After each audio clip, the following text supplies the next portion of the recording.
Well, it's another midweek region game for the Shorter University Hawks as they play host to the Clark Atlanta Panthers here on this February afternoon.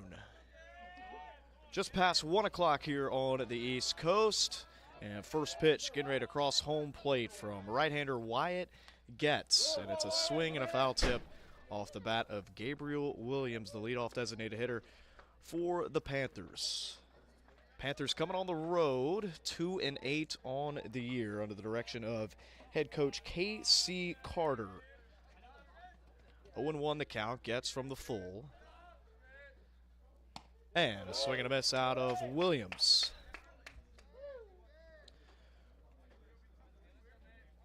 So nothing at 2 the count. We'll meet the Shorter University defense after this 0-2 pitch from Getz to Williams. High and tight. So the infield behind Wyatt Getz. We got Griffin Clark at the hot corner, Schroeder at short, Armstrong at second, and Levi Medella at first. To the outfield from left to right, it goes Taylor Barnes and Jacob Pager in right. The 1-2, Williams under this one, sent out towards left center field. Barnes rages over, but it's Taylor who's camped under it. And it's a 4-pitch first out for Wyatt Getz as Williams flies out to left. Well, 2 through 9 for K.C. Carter goes as follows. Contavious Veal, who digs into the right-handed batter's box now.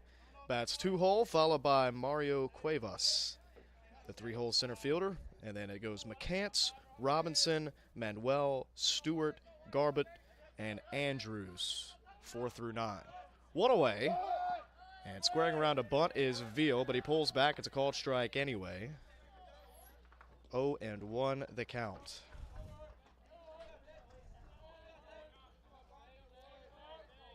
Shorter unbeaten all time versus Clark Atlanta in 9 matchups. Grounder right back up the chute. Shortstop Schroeder will spin, but he can't come up with it cleanly. And it will be an infield single for Contavious Veal.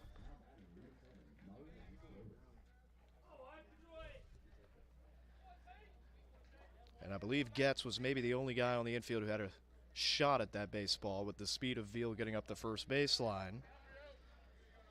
So the first hit of the afternoon belongs to Veal. He stands on first, 1 away. Gets to the stretch for the first time. He'll take a peek over at Veal, but Veal had barely gotten off the bag. So a fresh count to the 3-hole Mario Cuevas. 0-0, Cuevas' first pitch swinging comes up empty, fouls it back into the protective netting behind home plate. This is a series between Shorter and Clark Atlanta that dates back to February 22nd of 2017. And since then, they have outscored Clark 114-23. That is a 91 positive run differential in this series. Good-looking 0-1 pitch. The fastball on the outer edge is called a ball off the plate. A ball and a strike. 12 hits and 18 runs scored off Clark Atlanta last year. We'll get more into that game when that Shorter lineup is due up in the home half of the inning. Ball's high, and Stockton with a snap throw down to first base. But Veal in standing up. 2 balls and a strike now to Cuevas. This is the first time that Clark Atlanta has gone on the road this year. First time away from Bill Evans Field down in College Park. 2-1. Upstairs, now 3-1, and really the first time that Getz has fallen behind. He was ahead of both Williams and Veal before Veal reached.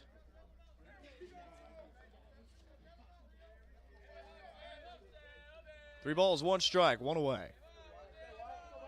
Veal still on first, and he'll take off.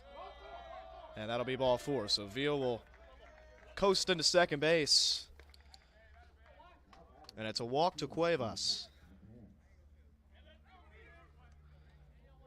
And walks were an issue this past weekend for Shorter as they dropped 2 of 3 in their first conference weekend to Lee University. They dropped the Friday game and then split the Saturday doubleheader, taking game 1, losing game 2 of that doubleheader. First pitch off speed in for a called strike to Demetrius McCants, who last year was a shorter hawk. And he gets the start in right field in the 4-hole against his former teammates here on the road. 0-1, men on first and second. Getz will throw to first, and just getting his hand in as Cuevas. Modelo was playing off the bag. And a lot of the time, that base runner on first base will maybe extend his lead by a stride or two, knowing that first baseman is behind him. And so it's a good look for shorter, but now they've kind of shown their hand. They will be looking out for that the rest of the way. 0-1. And a fine job by Stockton. He slides to his right on top of those shin guards, keeps that in front. And opposing teams have run into outs at this field this year. Don't have the exact number, but this backstop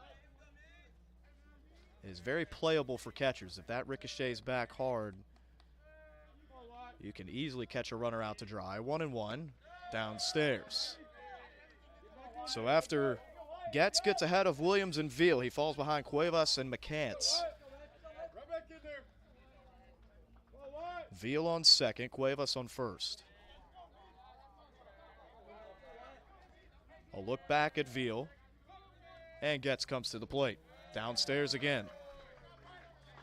And McCants working the count now to a 3-1 tally.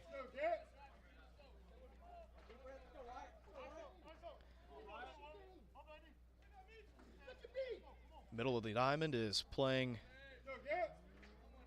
double play depth. Corner infielders are about 2 or 3 steps back of their respective bags. They'll pick to second. Covering up is Armstrong.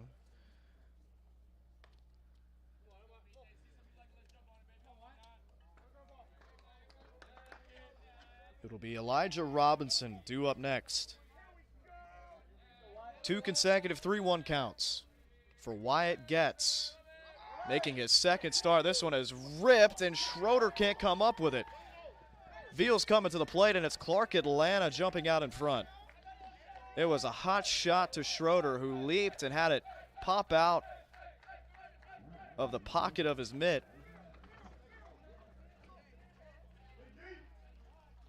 And so it'll be an early error in the top of the first for the shortstop, Schroeder. Veal scores. It's 1-0 Panthers on the road.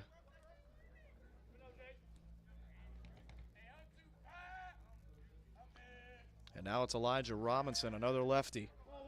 A couple of lefties at the top of this order for Clark Atlanta. First pitch to Robinson. Down and away, ball 1.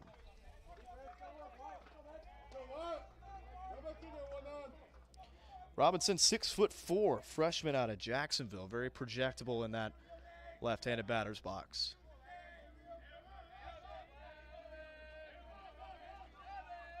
One 1-0, a long stare back at second. Now the pitch home from Getz, up and away. 2-0.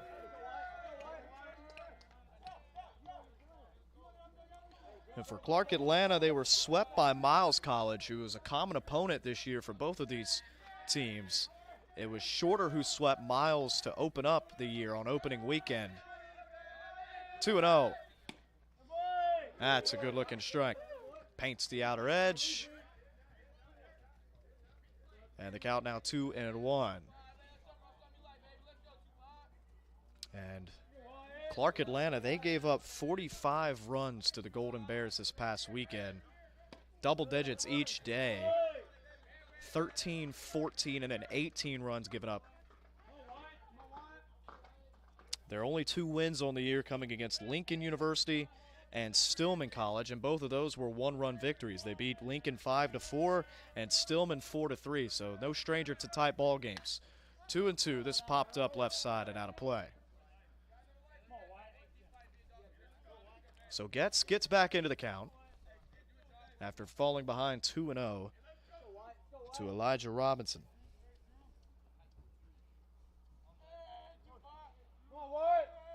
Robinson hitting .455 on the year, but this is just his third start and sixth game that he's appeared in, so that average is a small sample size. 2-2 out in front, and chops it over towards the Clark Atlanta dugout. Shorter with a little different uniform combination today, going with the royal blue tops with the hawk across the chest. No numerals on the front. And then outline numerals on the back. They're rocking their baby blue pants. I'm told this was a wardrobe decision by the catcher, Logan Stockton. He wanted to switch things up, and switch things up they did. As for Clark Atlanta, red tops, road gray pants, Panthers and script in white across the chest. 2-2, Getz stares back at Cuevas, and now he'll step off the back of the rubber. Cuevas, the three-hole, resides at second. It's McCants on first. He reached on the error by Schroeder. 1-0 Panthers early. 2-2. Backside. Taylor comes on. It's going to drop down in front of him. Cuevas rounds third, and he'll come in to score, and it's the Panthers up 2-0.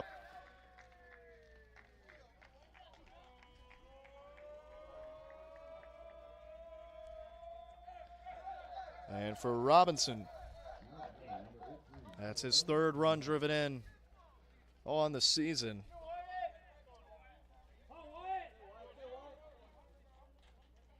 Second hit of this opening frame. 2 runs on 2 hits. And the error helps them out, as we're already down now to the 6-hole Khalil Manuel. And the first pitch taken off the plate, ball 1.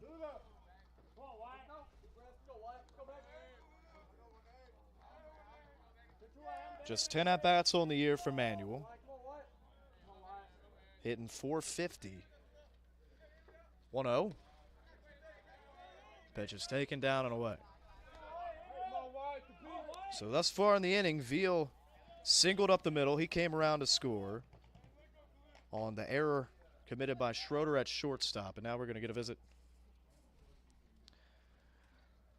from a Shorter assistant out to talk with his battery, pitcher and catcher.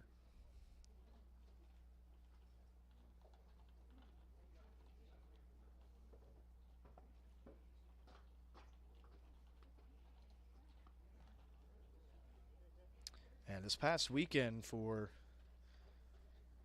Clark Atlanta against Miles in the Saturday doubleheader, they recorded SIAC highs in both walks and strikeouts in separate games. 14 walks was a conference high of the year. And then the game following, they put up 12 strikeouts against Miles. It was obviously a losing effort. They were swept by the Golden Bears. 2-0 count. And Manuel fouls it off.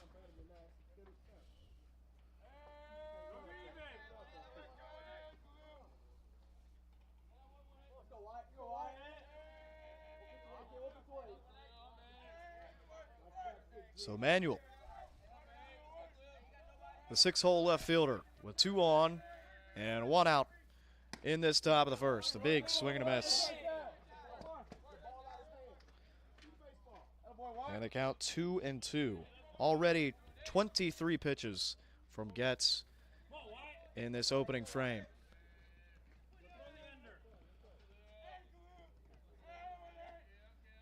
2-2. Checked his swing. Yes, he did. Stockton will tag him out. And there's the first punch out and a big second out for Getz on the hill.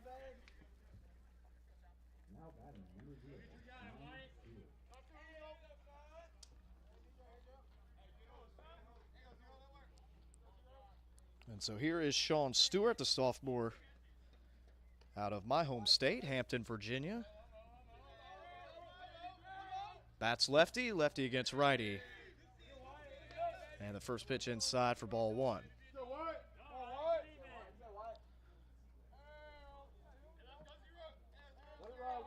Started off the year on a 0 for 11. He broke that with a 3 for 5 game against Wilberforce University. 1-0.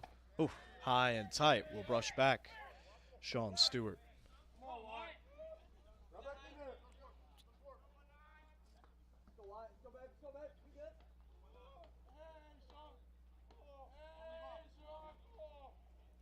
Stewart hitting a $161 on the campaign.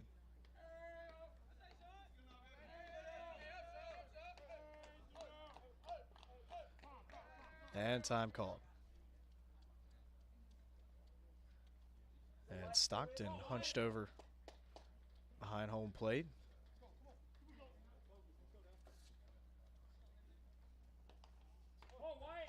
Two and 0 to Sean Stewart. Garbutt and Andrews, all that's left before they flip the lineup card over here in this top of the first. 2 and 0. They pick behind him again, and just sliding the hand in is Robinson. So they go to that well twice here in this top of the first.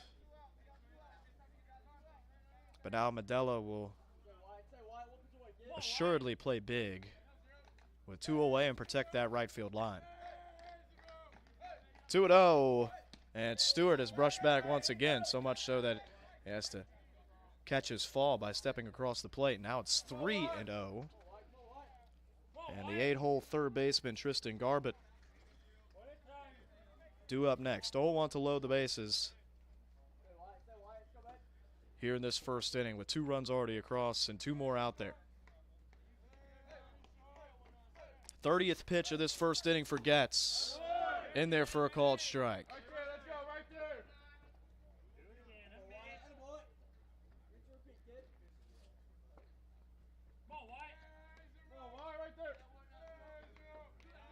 Three 3-1. Fouled back. And now Getz a strike away from stranding 2. And getting his offense in the dugout for the first time.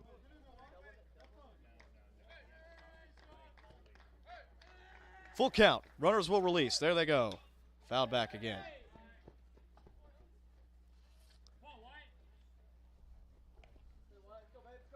And again, Panthers winless in this series and have been outscored by 90-plus runs against Shorter all time. Full count. We'll do it again. Ball 4. And Getz is loading him up for Tristan Garbutt. Stewart aboard after the second walk of the inning.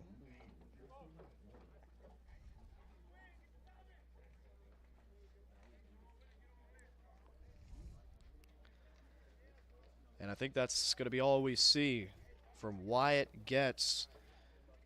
After 35 pitches, he's responsible for all 3 runners aboard. McCants at third, Robinson at second, and now Stewart at first. He'll exit after giving up 2 hits, 2 runs, and 2 earned, but that could go up here. We'll see a left-hander when we come back here on the Hawks Radio Network.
Well, we welcome you back to the Ledbetter Baseball Complex here on the Shorter University campus, and already Shorter having to go into its bullpen in this top of the first inning as Getz faces 7 batters, and now the long reliever Cole McDaniel in to clean up the mess. Bases loaded, 2 already home in the inning, and the 8-hole Tristan Garbett up at the plate.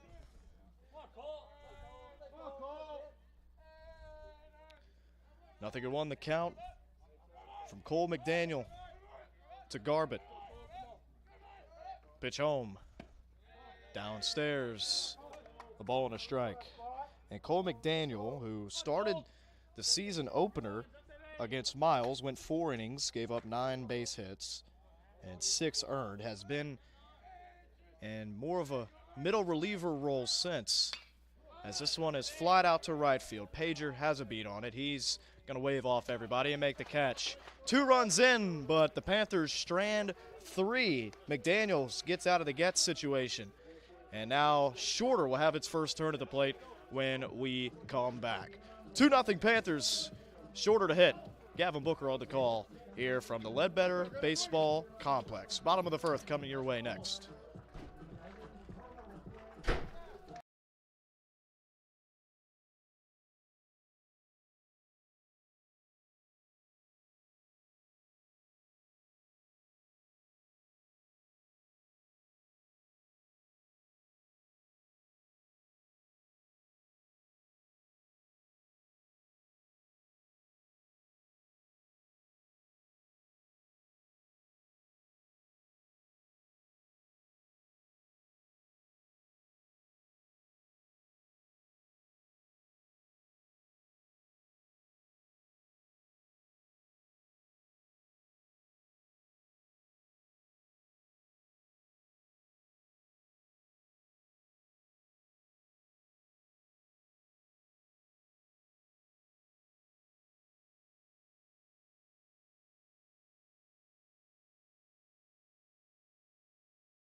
Well, making his second start on the year and pitching now with a 2-0 lead in the home half of the first inning, it's the right-hander Terry Cruz, freshman out of Orlando and pride of Osceola High School. He's got Jacob Pager due up first. Pager rips this one to left. That's going to get down. It should be for extra bases. Pager's going to be waved on to second base. The throw in from Manuel will be cut off by the shortstop Stewart, and it's a leadoff double for Jacob Pager.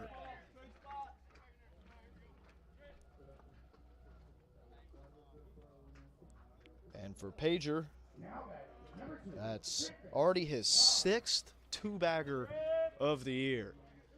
So immediate production. He stands in scoring position now for Griffin Clark.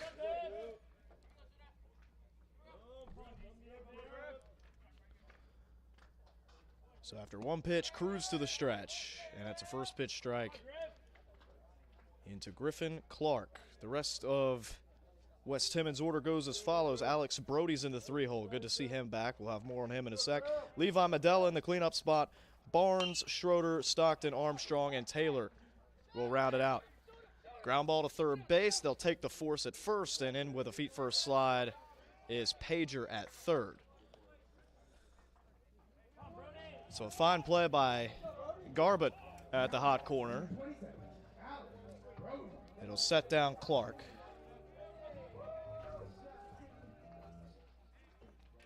And now Alex Brody digs in. This is the guy that they're most excited to have back in the lineup, coming off a left thumb injury.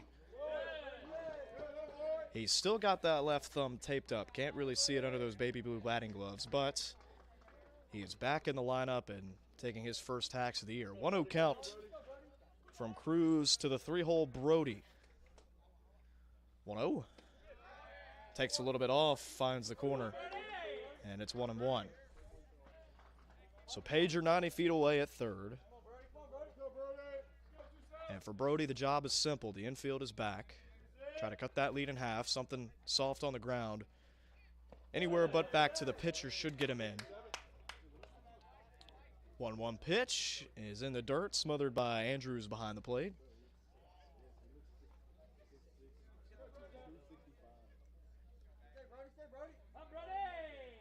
And that batting stance for Brody almost takes up that entire batter's box. And now it's 3-1. And Alex Brody stands 6'3", 205. Out of Plainfield, Illinois. Time called before this 3-1 pitch. Got to move the dugout back.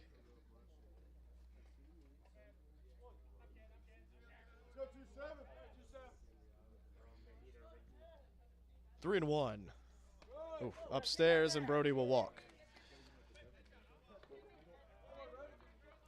First free pass issued in the ball game for Terry Cruz.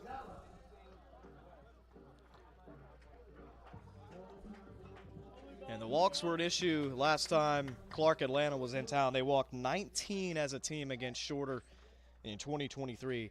And Shorter ended up leaving 17 on base.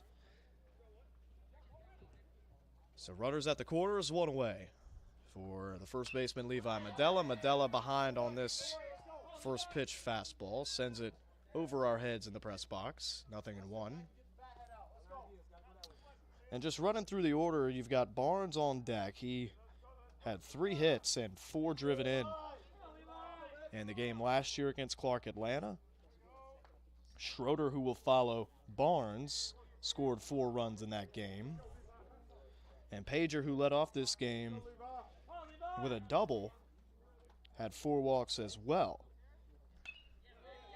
in 2023. Medella fouls off the 0-1, and he's going to have to shorten up and maybe take that stride out of play here with 2 strikes. And for Cruz, the walk to Brody wasn't the worst thing in the world. That sets up an inning-ending double play up the middle, should Cruz induce a ground ball. 0-2. Oof, and Medella will expand and chase out of the zone. Andrews secures it cleanly behind the plate. And it's the first punch out for Terry Cruz.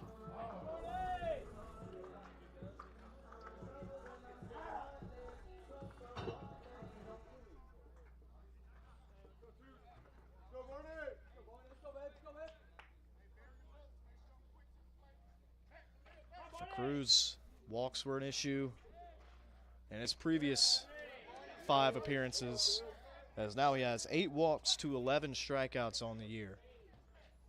And a 1-0 count to Justin Barnes. Barnes 3 hits, 4 driven in last year against Clark Atlanta. And taking off is Brody. They'll throw to second. It's cut off, and they will have Pager at the plate. A textbook runners at the corner situation executed to perfection for Clark Atlanta. As Shorter will strand 1, Pager runs into an out at home plate, and Barnes' at bat cut short. 2-0. We go to the top of the second here on the campus of Shorter University.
So it's the 9-hole Dorian Andrews set to lead off this top of the second with the Panthers out to a 2-0 lead after 2 in the top of the first off of Wyatt Getz, who records just 2 outs before yielding now to Cole McDaniel, the left-hander. And McDaniel fires a strike on a 1-0 count.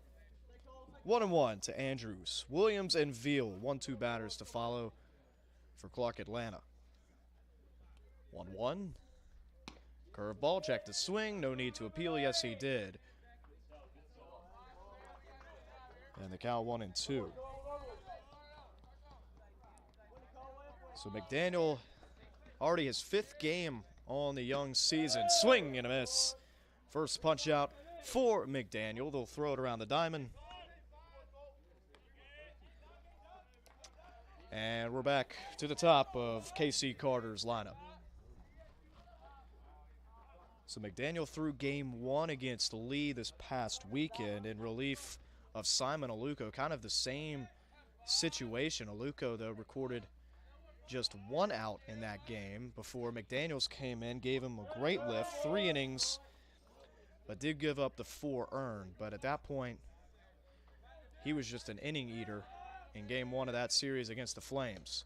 0-1, now make it 0-2 to the leadoff man Williams, who's 0 for 1. He flew out to Taylor his first time up, and for Shorter, a 1-2-3 inning would go a long ways. 0-2. And yes, he did. But Stockton will have to throw him out at first base, which he does. Medella there to receive it, 2 away. Second punch out for Cole McDaniel.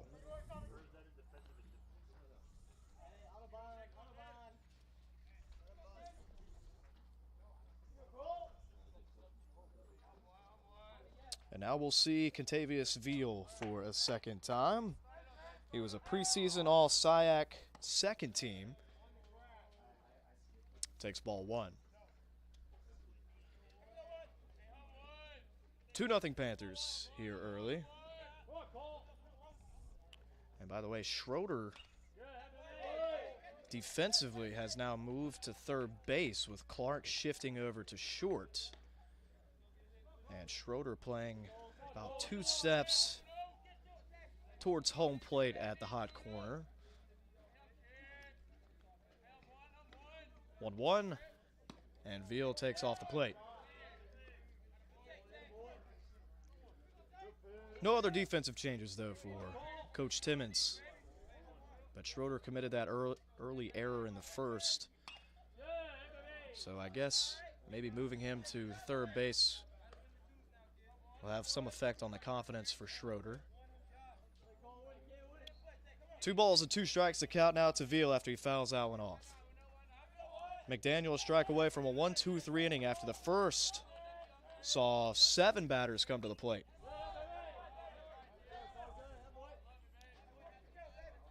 Actually, pardon me, 8 batters. So 8 batters in the first and a chance for McDaniel to set them down in order here in the second. 2-2. McDaniel. Check the swing.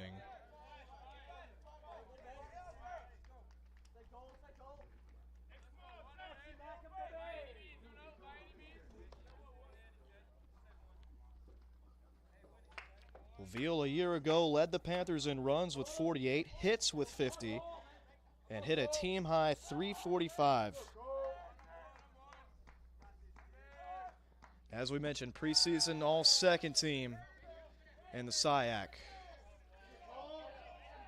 And Shorter will see its fair share of SIAC teams this year, a lot of them in Shorter's region. We've already seen Miles for a 3-game series, and now Clark Atlanta twice in 2024. Grounder right back to McDaniel. He'll field his position well, flip on to first base, and that'll conclude this top of the second. So after 8 batters in the top of the first, McDaniel faces the minimum here in the top of the second. Andrews, Williams, Veal set down in order. Shorter facing a 2-0 deficit when we come back.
Well, it's 2-0 Clark Atlanta, away from home for the first time in 2024.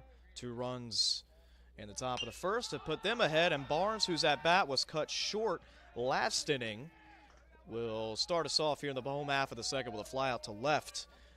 Manuel there to collect, 1 away for Terry Cruz.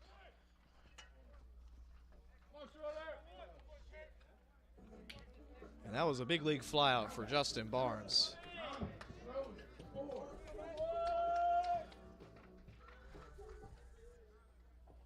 So Schroeder digs in, nobody on, 1 away. Home half of the second, takes inside for ball 1. Schroeder was at shortstop, but moved to third base and swapped positions with Griffin Clark. And there's strike 1.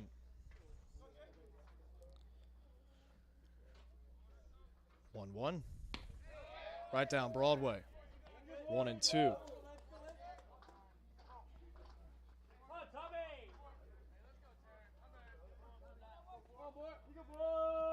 And Schroeder hitting a $167 on the year. He'll chop this one to third. 2 hops, and it's into the glove of Garbett. Garbett's throw picked up at first base as Robinson digs it out, 2 away.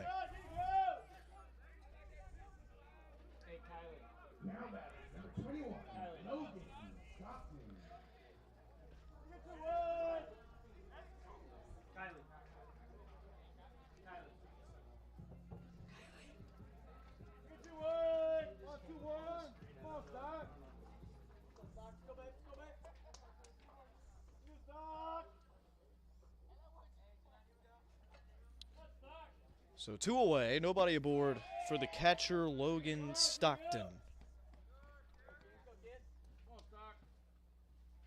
And now Stockton in an 0-1 count. Cruz trying to mirror what McDaniel accomplished in the top of the second, trying to go 1-2-3 to the bottom half of this Hawks order.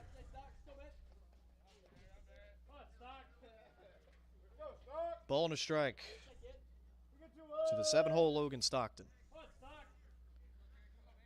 Cruz. Ooh. Misses upstairs just a hair. Looked good from up here. But Stockton, a little bit shorter frame, standing 5'9", the graduate from Brazelton. 2-1. There's a strike. And Stockton double checks with his home plate umpire, making sure that's the extent of the strike zone on that outer corner.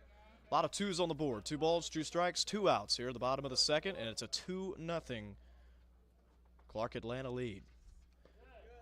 This one skips home, goes about 58 feet 6 inches, about 2 feet shy of the required 60 feet 6 inches. Full count. Stockton trying to get aboard for Jace Armstrong, due up next. Off the end of the bat, a dribbler out to short. Stewart's there, and a rocket to first base, but it's going to get away from the first baseman, Robinson. And I think that Stewart thought that he had less time than what he really had. Stockton does not run extraordinarily well, but he could have had Stockton by a few steps just with a throw with less velocity. So there's the first blemish on the scorecard for Clark Atlanta. And they have committed the most errors in the SIAC thus far. That's error number 28 of the year for the Panthers. So a man aboard after the E6, and it's another one out to Stewart. He'll go the short way, step on the bag, and that will end this home half of the second. No runs, no hits, 1 error, and nobody left aboard here in the home half of the second. Still 2-0 Clark Atlanta when we come back.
Well, after an elongated first inning, the second inning goes fairly quickly as only 7 batters come to the plate combined for both teams. McDaniel worked a 1-2-3 top of the second. And aside from the error last inning, which got Stockton aboard, it was a clean inning for Clark Atlanta's Terry Crews. So 2-0 top of the third, with Cuevas at the plate, who walked and came around to score the second run of the ball game back in the first. Pitch misses off the plate for McDaniel. And the count 1-2. So on the diamond now, I had to make a note of it, but Schroeder moves to third, Clark to short. This one's rocketed to center field, but a good jump from Barnes allows him to track that down. So 1 away. And so that is now 5 straight set down by Cole McDaniel since he came into the ball game.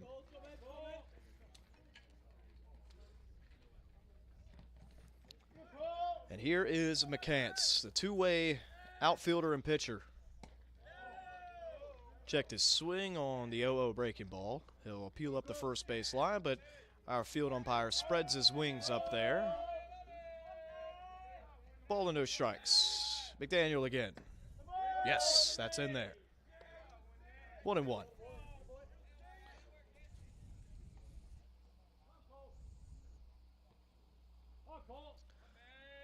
Count even.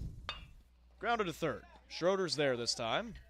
And Schroeder with a strike to first base. 2 away.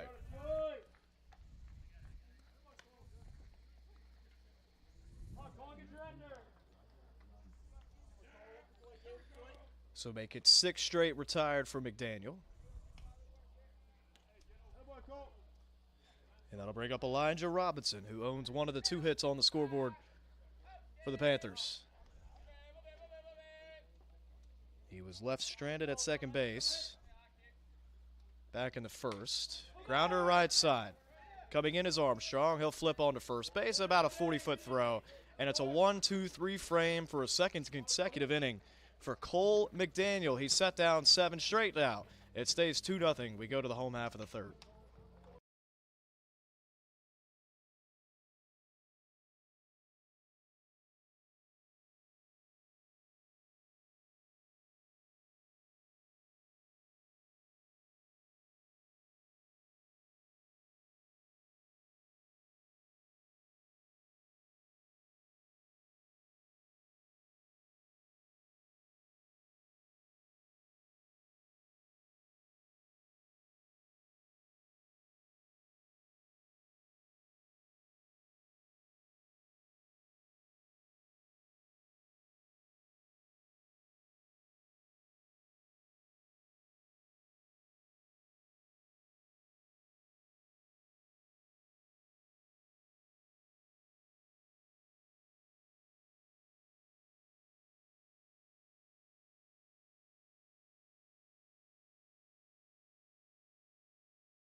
Cole Taylor, the last to hit in Coach Wes Timmons' order here on this beautiful Tuesday afternoon in February. You don't get many afternoons like this in February, especially in Northwest Georgia. Swing and a miss, and Taylor behind 0-2. 2-0 Panthers after 2 in the top of the first. Since then, 4 consecutive zeros thrown up by both sides. And Taylor, as we said, hitting in the 9-hole. This one's bounced to the plate by Terry Crews. Crews has faced 4 an inning, and the only hit given up belongs to Jacob Pager, who's due up next, who led off the game with a double. And he was caught at home plate after a failed double steal for Shorter. 1-2. Fastball on the edge just misses, says the home plate umpire, and it will renew Cole Taylor's lead to the plate for one more pitch. 2-2. And Cruz misses inside. So the count full. So Taylor's done his job. He's worked the count ahead of the leadoff man, trying to set up this top of the order. Pager, Clark, Brody, the next three for the Hawks. A deep breath from Cruz from the full. Chopped right side, and it will be foul.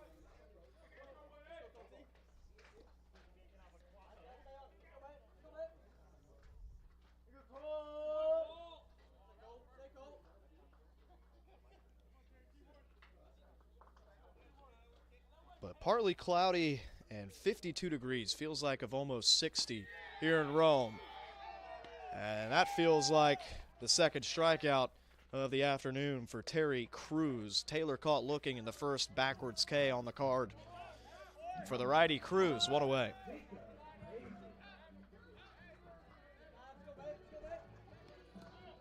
So Medella and Taylor, two strikeout victims first time through the order. And altogether, this Shorter lineup goes 1 for 8 first time around off Terry Cruz. And the only guy who is responsible for that one is Jacob Pager, the leadoff right fielder. Led off with a double and caught stealing at home plate. 1-0.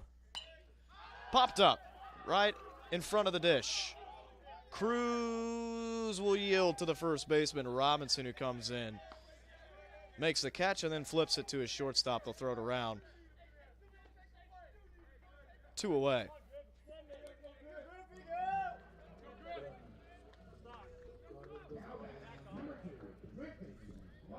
Well, I'm not sure what the protocol is for Clark Atlanta, but a lot of the time you want your pitcher making those plays. The old adage, pitchers are athletes too, came into play right there, but Cruz just fell to the turf and let Robinson handle that one. 2 away, and it's Griffin Clark taken upstairs for ball 1.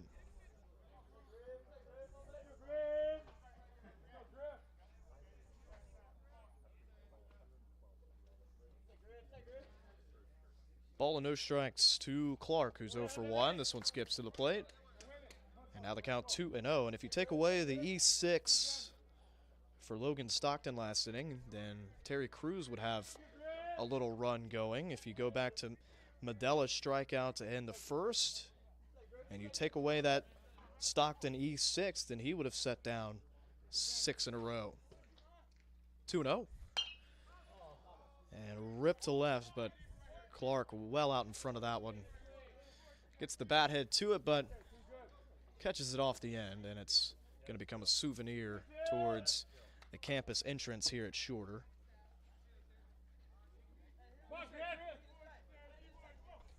Two balls a strike, 2 away.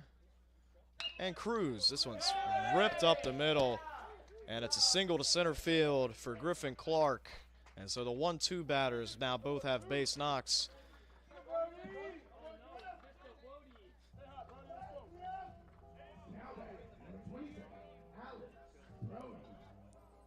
So Clark aboard. And now it is Alex Brody back up. We mentioned it earlier, but somebody that they are excited to have back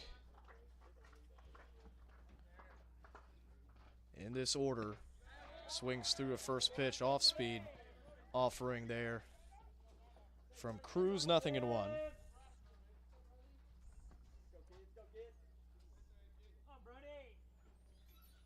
So the man behind him now, Cruz from the stretch.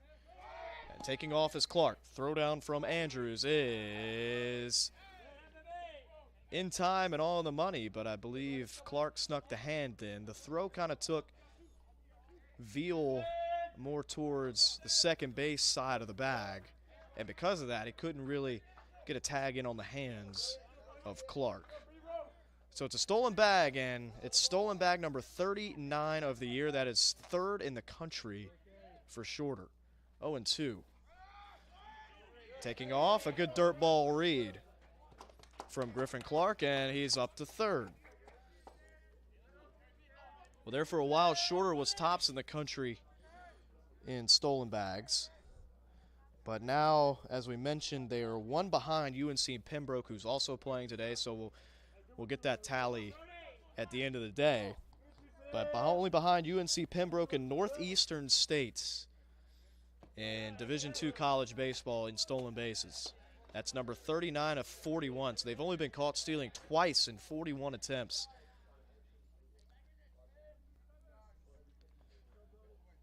Two balls, two strikes, two outs. Shorter 90 feet away from scoring its first run of the game. They ran into an out at home plate back in the bottom of the first. Trying to avoid that here. Going to take a two-out knock, though, from Alex Brody.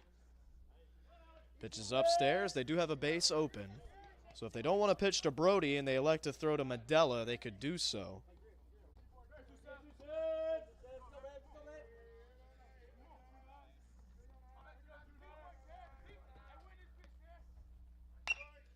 Chopped to third and about a foot foul.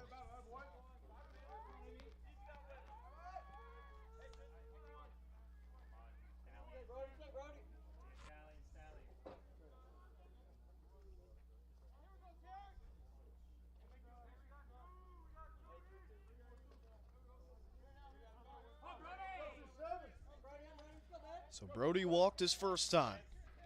Can see his way aboard here or register a hit. And instead, he will be plunked.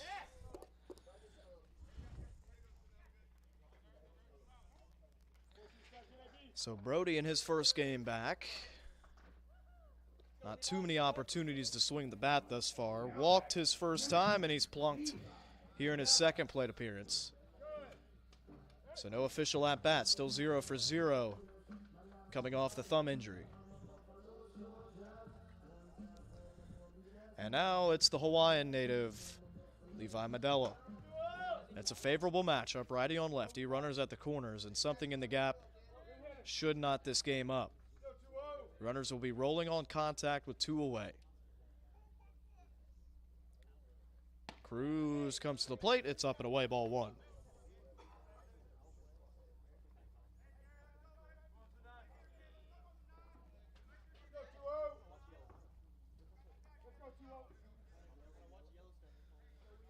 Two hits aside now. Just 2 runs, though, for Clark Atlanta separating these two teams. Grounder up the first baseline and past the diving Robinson. In to score is Griffin Clark, moving first to third.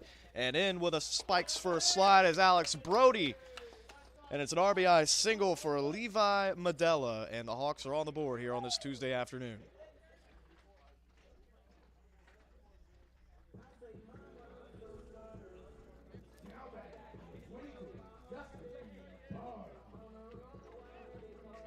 So the third hit of the game for Shorter finally brings one home. 2-1 now, bottom 3.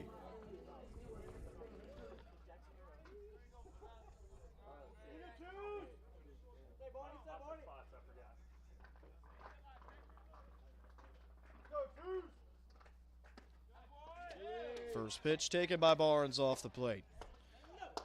So Brody swaps spots with Clark at third, and Medella replaces Brody at first. And for Medella, that's his 11th driven in of the year. That's second on the team, only behind Pager, who enters with 14 driven in. That's pretty impressive out of the leadoff spot. That means your bottom of the order is doing their part. Some action in the Clark bullpen as now Cruz closes in on 50 pitches on the afternoon. Barnes takes upstairs in a hitter's count. 2-1 now. 2 on and 2 out. Barnes was retired on an F7 his first time up. He bats in consecutive innings now for the Hawks. 2-1. Sends the catcher Andrews into a slide to his right. And now the count 3-1. Veal continuing to back up the pitcher following each pitch. And up and warming is Asa Waits, the 6-foot junior out of Chicago. 3-1. Gets by him, and a good move by Brody to stay put at third base. But moving up 90 feet now into scoring position is Medella. And that was ball 4, so Medella was going to be moving up either way.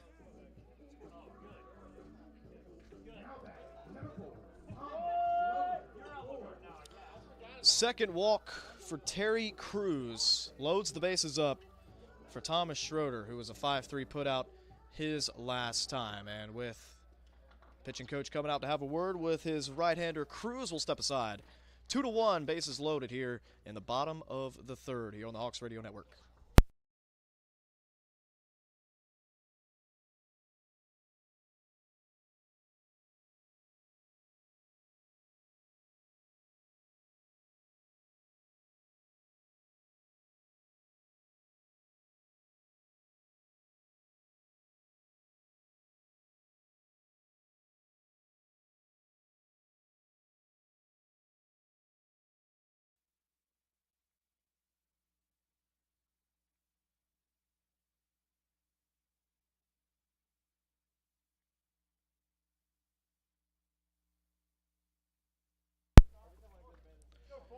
Terry Cruz and the rest of this Clark Atlanta D trying to get us to the middle innings. Bottom 3, bases juiced for Schroeder, and he has hit first pitch in the left arm.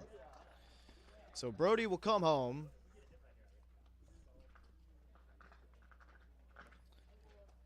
That's the second struck batter this inning for Schroeder. And we are knotted up at 2.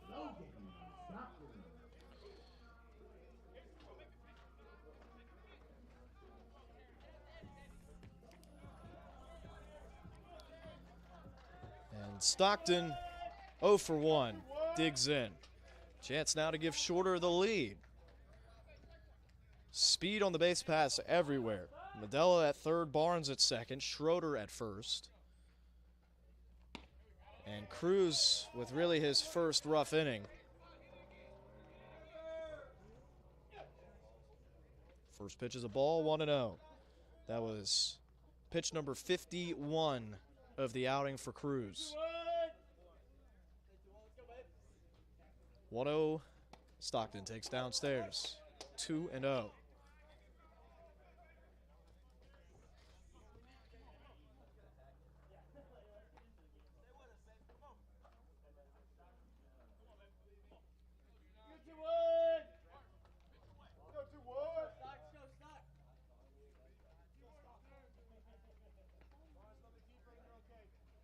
Two balls, no strikes.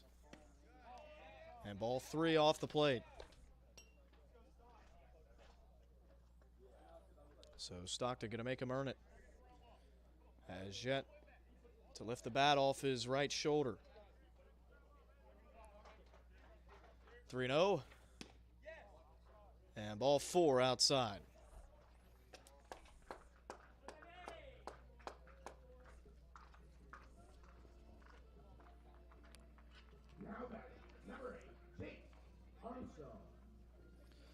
So 3 consecutive free passes, 2 walks and a hit by pitch sandwiched in between.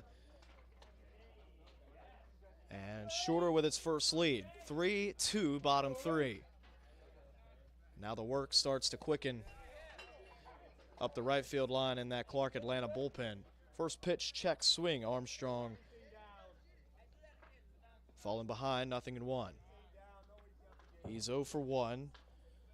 6th unassisted fielder's choice his first time up, ended at bottom of the second.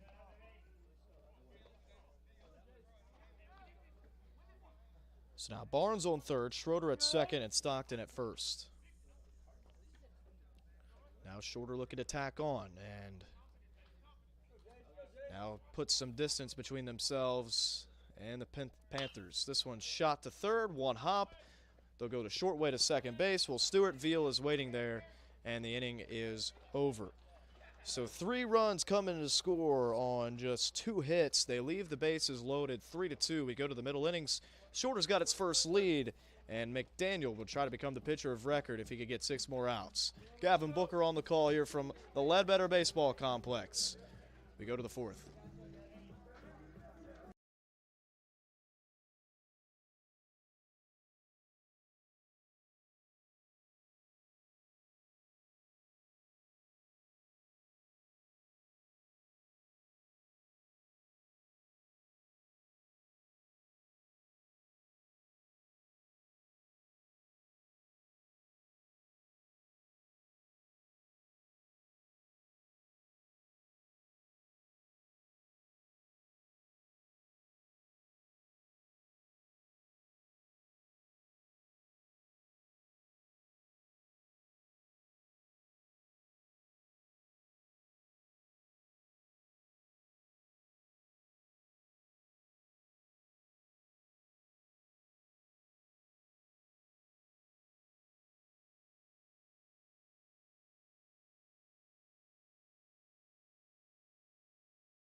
So Cole McDaniel's day actually done after 2 1/3 innings. He bridges the gap well from that top of the first to the middle innings. Is now up to Minato Tateno to maybe work 2 or 3 here in the middle part of this game.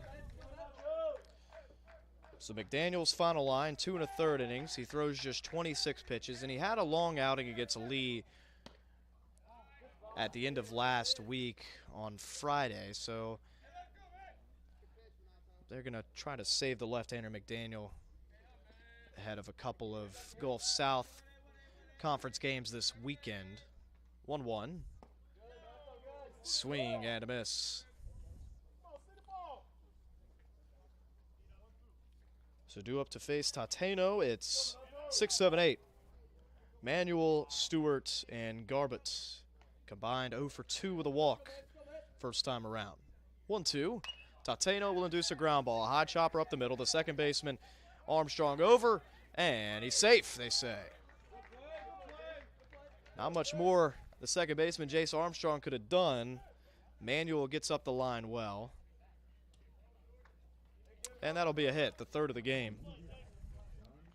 And first for Khalil Manuel. So, Tateno and Armstrong checked all the boxes. It's just a good running on the half of Manuel to get up the line and register a base knock. So, after a number of Panthers were set down in order, Clark Atlanta has their leadoff guy on. And now it's Sean Stewart in. Walked his first time and was left stranded back in the first.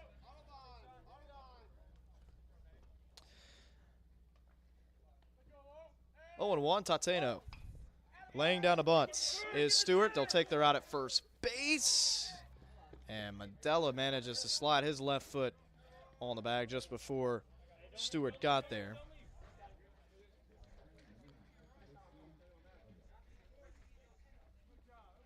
So Tateno comes in, throws the batter out at first, and moving up 90 feet is Manuel into scoring position. He represents the tying run.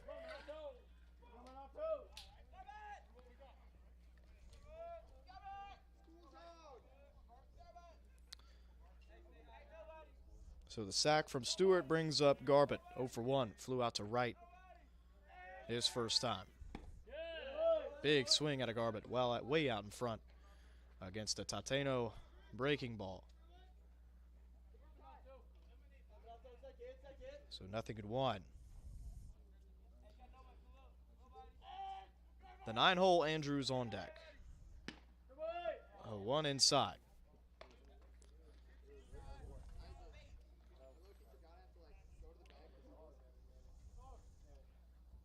So for Tateno, this is his 6th appearance, all 6 coming in relief roles. Now 5 2/3 innings on the year, an ERA north of 5.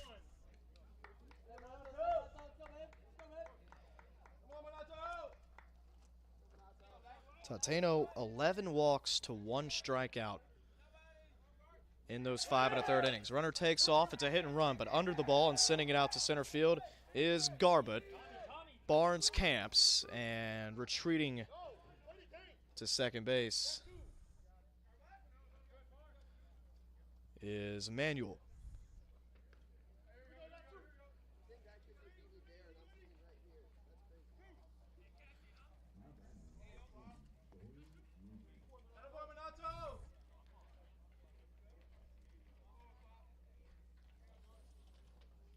And so 2 away, a base hits is what is required of Dorian Andrews to score. Manuel from second. Now Tateno gets ahead. 0-1. Andrews was Cole McDaniel's first strikeout victim when he entered the game. He led off that second inning. 0-1.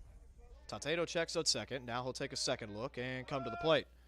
Squaring around to bunt is Andrews, and with 2 away, he's got to have a lot of confidence.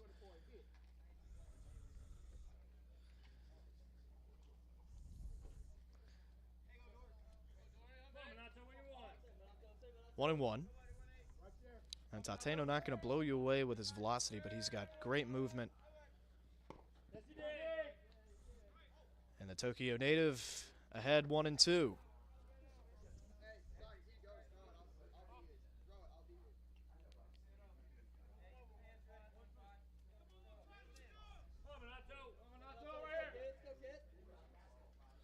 One and two. 2 away. Tateno trying to find his inning ender. Not on that pitch. Down and away, off the plate.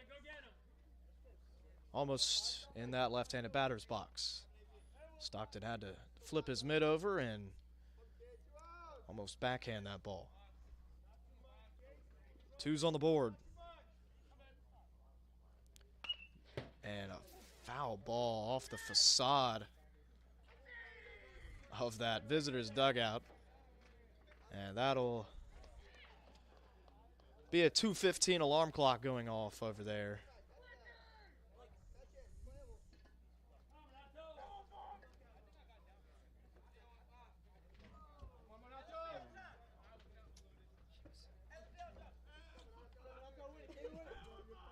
Two and two. One more to the plate. And a fine set of eyes on Dorian Andrews to watch that all the way into the mitt. And the count full. Top of the lineup looms Gabriel Williams, due up next. 0 for 2 in the game. Pitch from Tateno will be a strikeout. So Tateno with his second punch out of the year sets down Dorian Andrews. No runs on 1 hit. Manuel left stranded at second base. Shorter retains the lead. 3-2. We go to the home half of the 4th.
We're about an hour, 20 minutes into this Tuesday afternoon midweeker.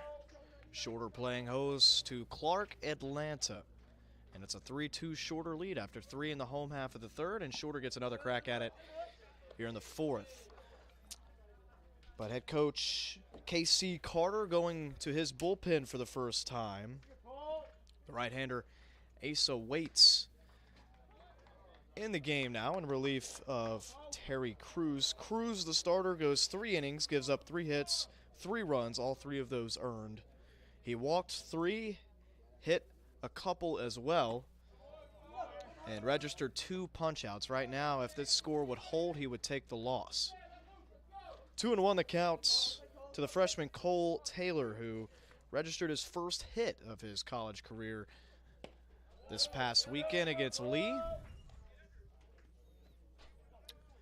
But he's 0 for 1 with a punch-out today. He's got the top of the order due up next. Pager, Clark, Brody the next 3. 3-1 the count to the left fielder Cole Taylor. And Taylor will take ball 4. So 5-pitch walk from Waits in his first batter faced.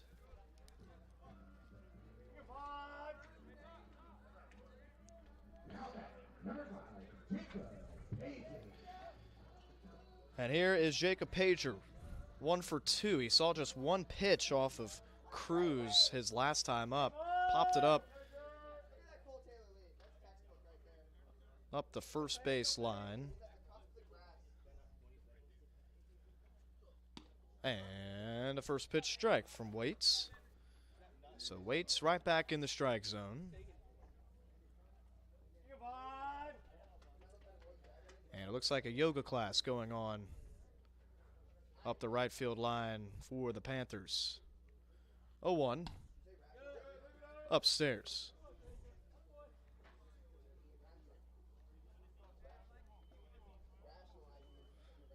Ball and a strike to Pager, who is top 10 in the Gulf South Conference in terms of average in the early going.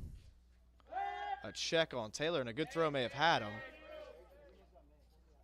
Robinson tried to dig it out, thankfully kept it out in front to keep Cole Taylor off second and possibly third. A lot of room back there. And the design of this ballpark bodes well for base runners on underthrown or overthrown balls to first base from the pitcher's mound. 0-1 in the dirt and into the chest protector of Andrews.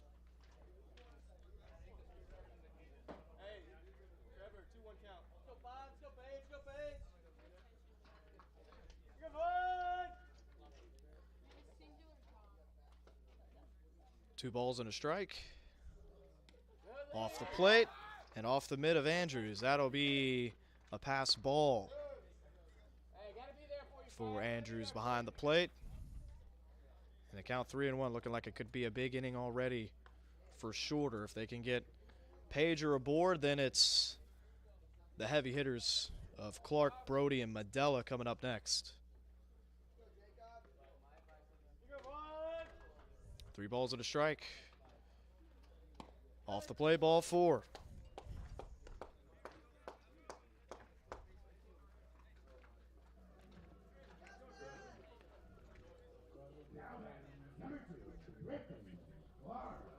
So the 5th walk and the 7th freak pass issued by Clark, Atlanta, and this one, and we'll get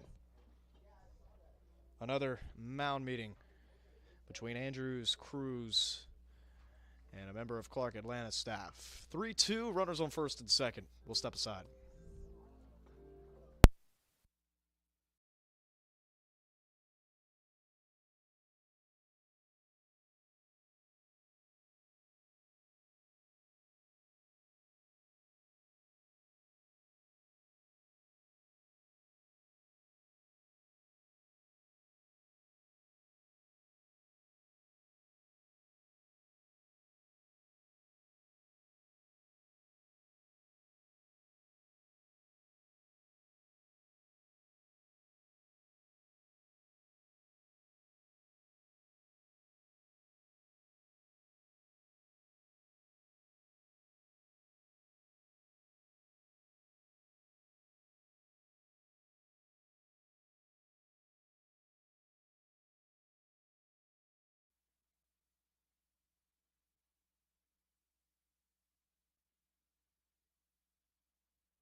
All right, so 2 on and nobody out for the 2-hole Griffin Clark.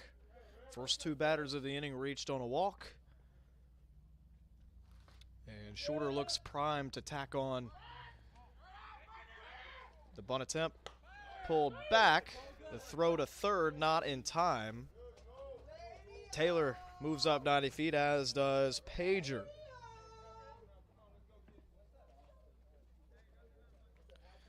I'm glad they didn't tag Clark there with an interference call, as Andrews got up out of the crouch and fired a strike to third base. Had to work around Clark, who had already finished his swing at the plate.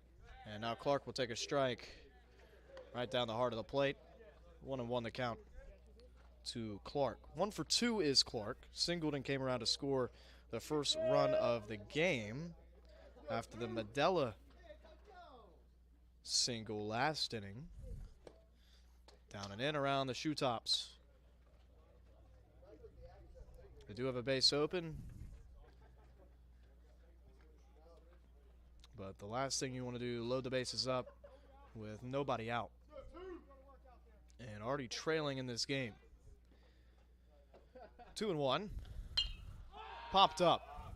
Right side. Too deep, maybe, to be an infield fly. No, they will call it an infield fly.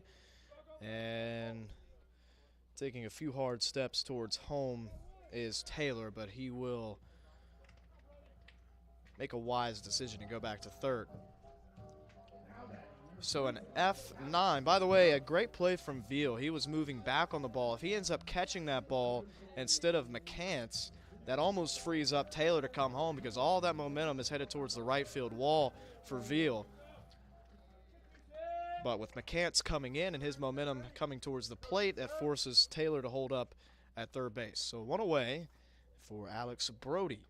A walk and a hit by pitch is what Brody has done thus far. This one's actually going to ricochet off the home plate umpire and keep the ball in that dirt circle, and thus keep Taylor at third again. So a couple of nice breaks for the Panthers this inning.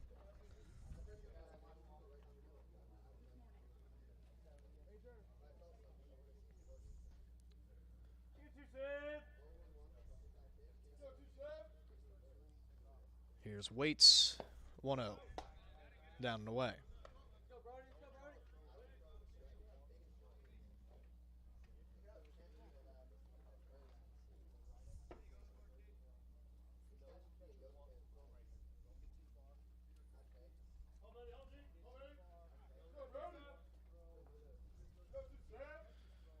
Two and 0 from Waits. Downstairs. And another snap throw from Andrews down to third. And throughout this whole at bat, we're within earshot of Coach Wes Timmons, and his point proven there that Andrews is throw happy. He's thrown down to first a few times. Now he's thrown down to third. 2-1 to Alex Brody. And Brody just under it. Fouled back into the netting. 2-2. A strikeout here would go a long ways for Waits, who's trying to Houdini his way out of this bottom of the fourth. He put the first 2 guys in the inning on board with walks, and got a big fly out from Clark, the 2-hole. Infield is back ahead of this 2-2 pitch. This one ripped to right center field. Cuevas is on the run. He's not going to get there. We're not getting that one back. Brody flaps his wings between second and third, and in his first game back, hits a 3-run bomb over the right center field wall. And that'll double up the run total for the Hawks. 6-2. Hawks out in front.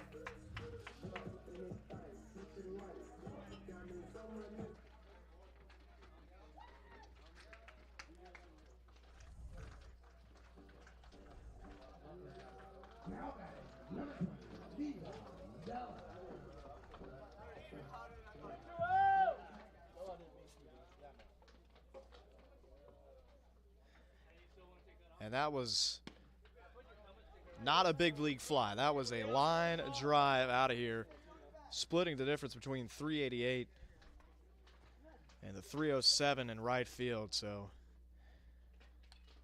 it was a line shot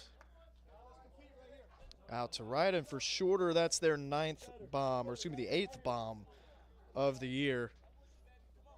And the first for Brody in his first game back off of injury.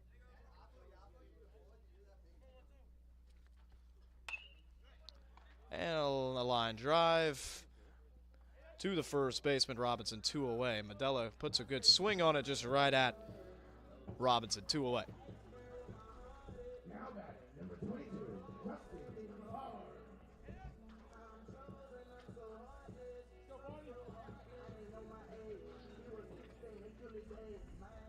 So tough break from Medella. He's 1 for 3. There's Justin Barnes working on an 0 for 1. Walked his last time. Barnes sends a fly ball out to left. And it's Manuel to end the inning. So a 3-run bomb from Brody to the opposite field. His line drive gets out of here. Doubles up the run total for Shorter. It's 6-2 Hawks. We go to the top of the 5th.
Well, Shorter used 9 different arms last year against Clark Atlanta. They've already moved on to their 4th here in this game. Right-hander Tyler Camp in to replace Monato Tateno, who gives the Hawks 1 inning of work.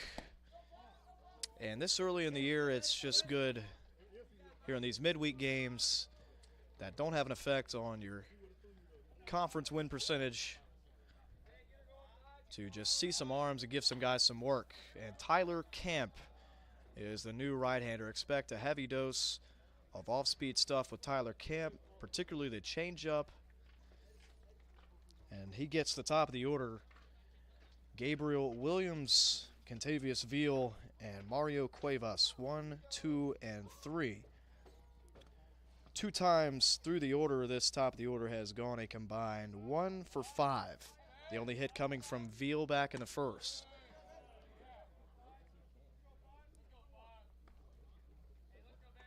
Williams takes the ball up and away. Ball and a strike.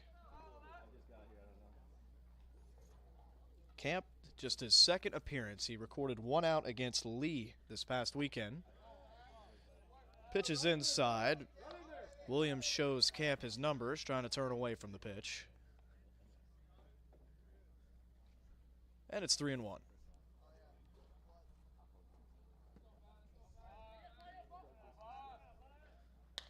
Popped up behind the dish.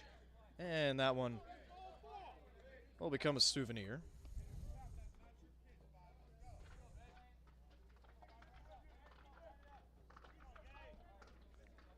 Full count to the first batter that Camp faces here in the top of the 5th. And just a bit out in front and over the top again is Williams. And he is embodying a leadoff man well in his 3rd plate appearance.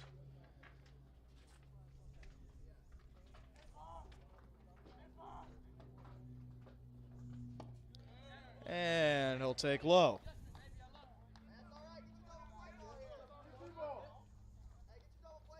So 7 pitches from Camp to the first batter he sees, and Williams sees his way down to first base.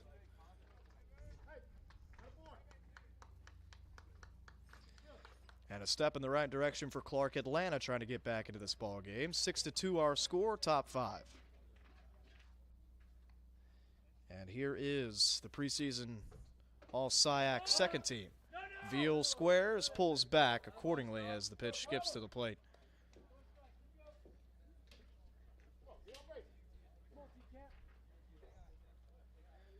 So if Camp can record 3 outs here, finish the inning on the mound, then if Shorter is to hold the lead, he would be the pitcher of record in this game because he completed the 5th inning for this team. Veal squares around again, pulls back as it's ball 2.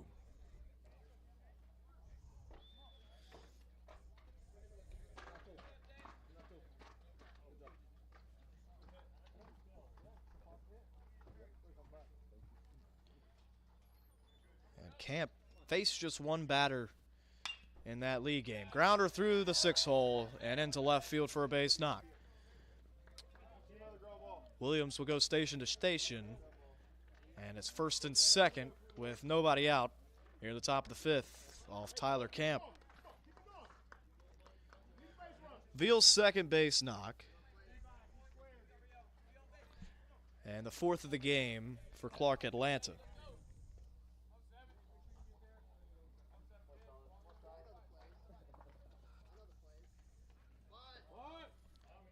The 3-hole Cuevas was square. He'll pull back now. And you rarely see a slash anymore in baseball, but they're going to hold everybody up. And now we've got a jam at second base. It's off the end of the glove. And thankfully does not roll in to the Shorter dugout right in front of us.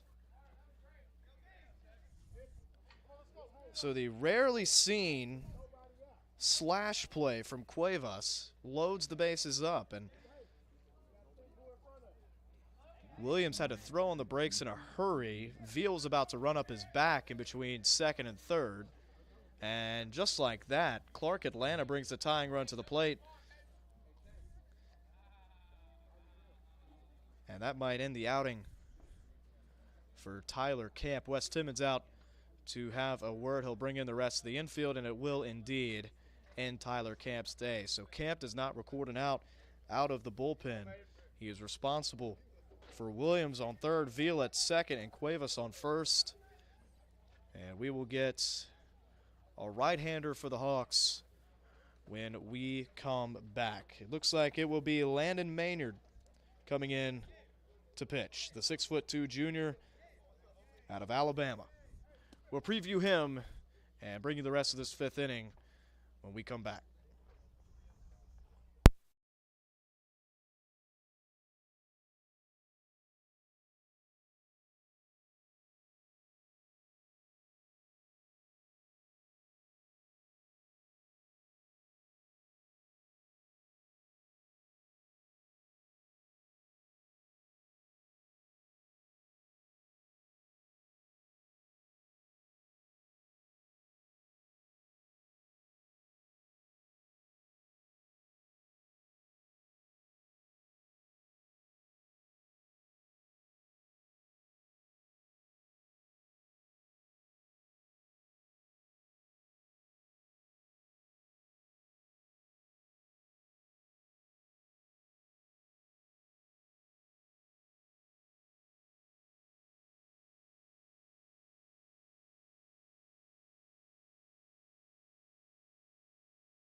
So the right-hander Maynard is the 5th Hawk used and 4th out of the bullpen for Coach Timmons already here in the top of the 5th.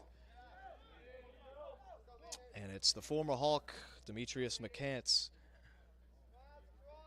taking ball 1 low. Bases are loaded. Williams led off with a walk.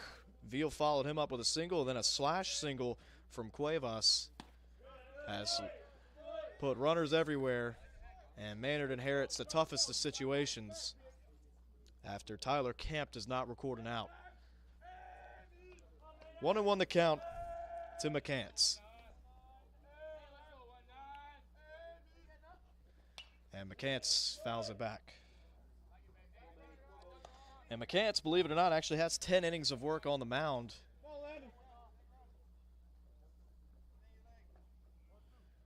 For Clark Atlanta. He's made 2 starts, has an ERA sitting right at 6.3. 1-2 out in front, and Maynard with a big punch out.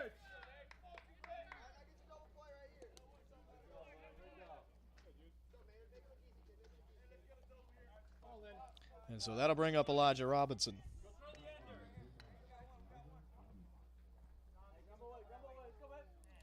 For Maynard, the junior, out of the state to our west, out of Central Alabama Community College. Second appearance, 1 inning against Lee this past weekend. Did not give up a hit nor a walk. And that's a good start to his outing here on Tuesday. Ball and no strikes to Robinson. And the 0-for-1 Robinson, or it's going to be the 1-for-2 Robinson takes a called strike.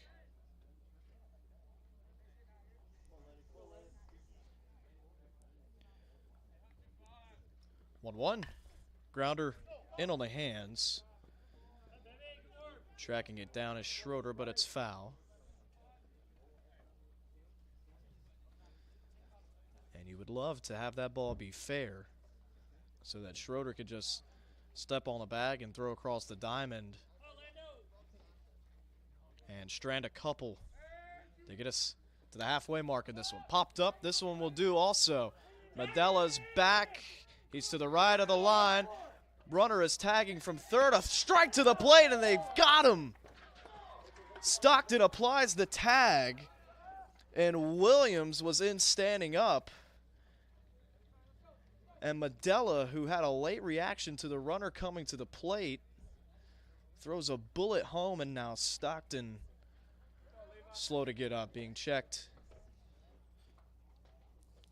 by Rachel Lamb, the assistant athletic trainer. He was on his back, and now he is sitting upright.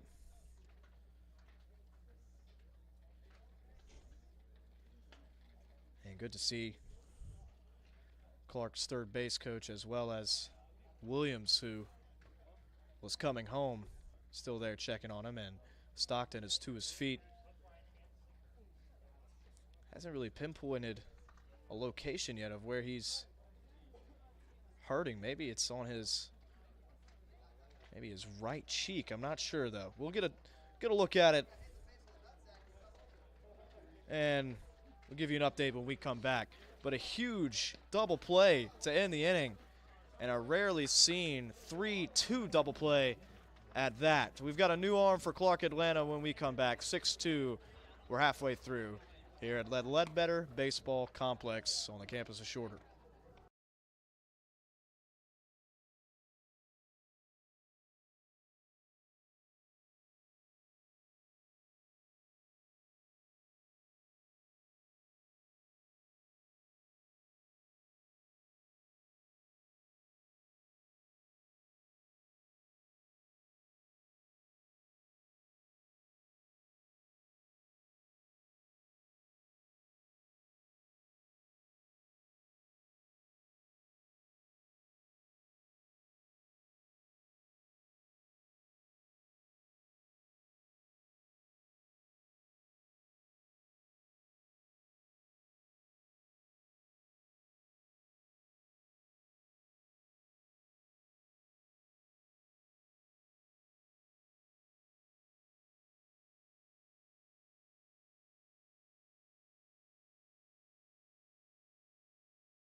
So they were having a look at the jaw of the catcher Stockton in between innings, but everybody that we talked to gave us the thumbs up for Stockton, so he'll stay in the ball game. And how about Maynard?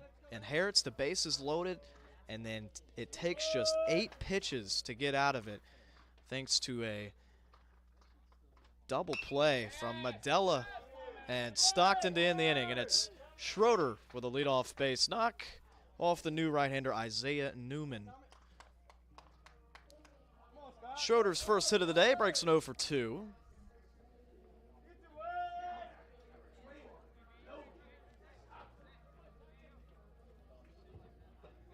Fifth hit of the ball game. And for Waits, he gives up the 3 earned. And the bottom of the 4th, he will last just 1 inning. 23 pitches for Waits, 3 runs, all 3 earned, 2 walks. And Stockton now at the plate following that collision almost right where he's standing about 2 minutes ago. So good to see Stockton at the plate. Stockton will take strike 1, and they count even 1-1.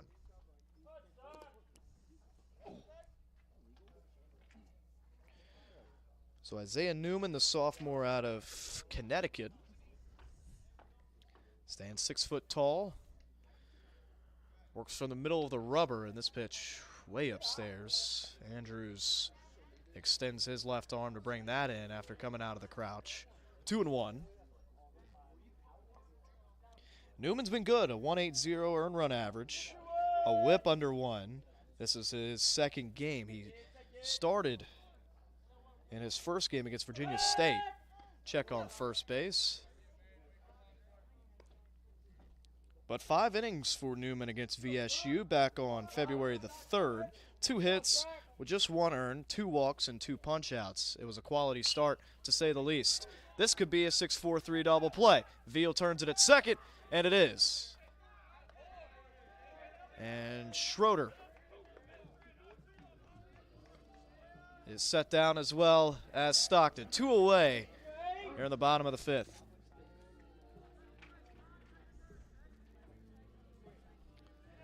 So a promising start to the outing for Isaiah Newman. And Newman looks like he'll be a mainstay in this Panther rotation, at least for a few more years.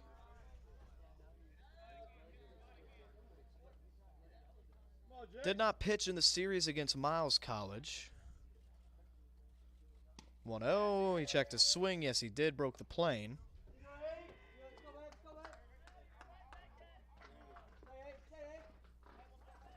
And Armstrong, who was grounded into 2 fielder's choices in his first 2 at-bats, is down 0-2. Upstairs, ooh. It was right at the top of the zone.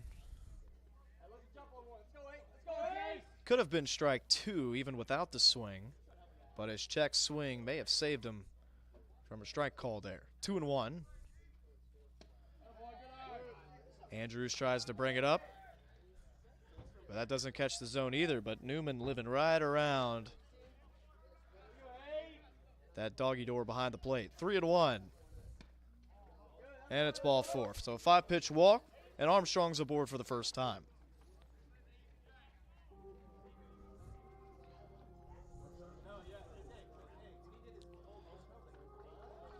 So the last time these two teams played each other, it was a 19-walk game.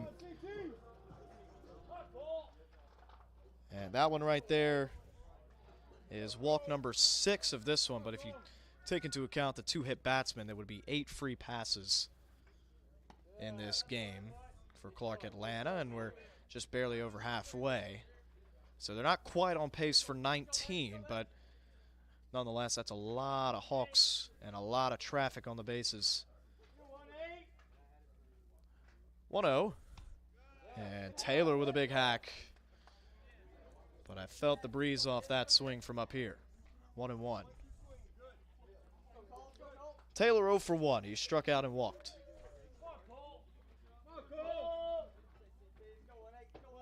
Decent size lead for Armstrong on first. Newman, though, comes to the plate and a delayed steal. And the throw is on the money. And that is just the third caught stealing for Shorter this year, looking for stolen base number 40. But that'll have to wait. 6-2, our score remains. No runs on one hit. Nobody left aboard. Taylor will lead off in the bottom of the sixth. Gavin Booker on the call as we reach the back half of this one. Due up next inning for Clark Atlanta. It is Manuel, Stewart, and Garbutt. That is 6, 7, 8 for the Panthers. We'll be back.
So 1 for 2, Khalil Manuel will lead Clark Atlanta off here.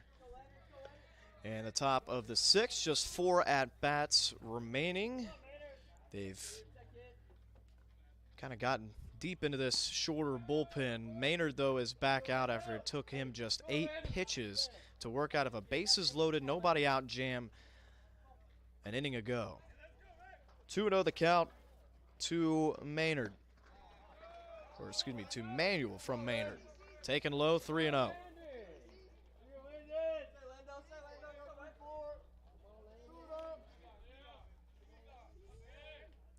3-0. And it's a 4-pitch walk.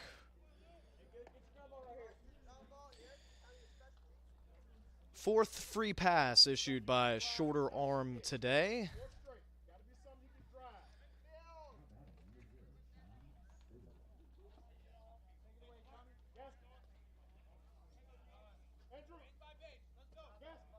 And so after Maynard threw 8 pitches last inning,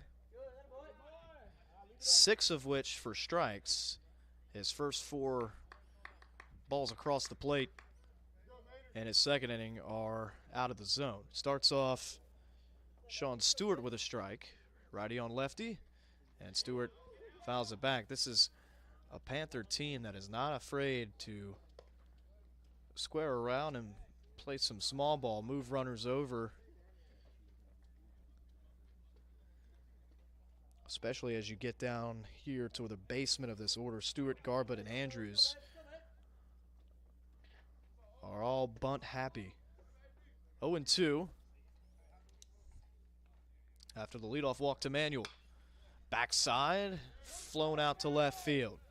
Taylor ranges over to his right, our left, pulls it in, 1 away.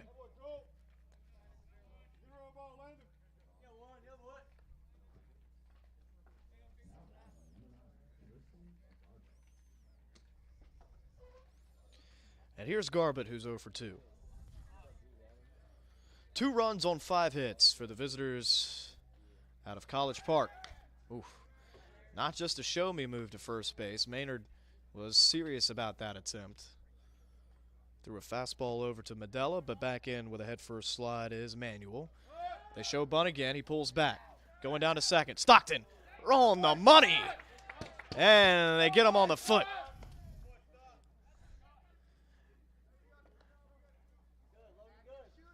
So both of these catchers Andrews, last inning, throwing out Armstrong at second to end the inning, and Stockton reciprocating that here in the top of the 6th. So Garbutt now with nobody on. 1-1. Checked his swing. Yes, he did. Not sure if that was on the swing or if that was a called strike. Nonetheless, Maynard a strike away from setting down the 6, 7, 8 batters in order. Now have to wait upstairs. And the count even at 2.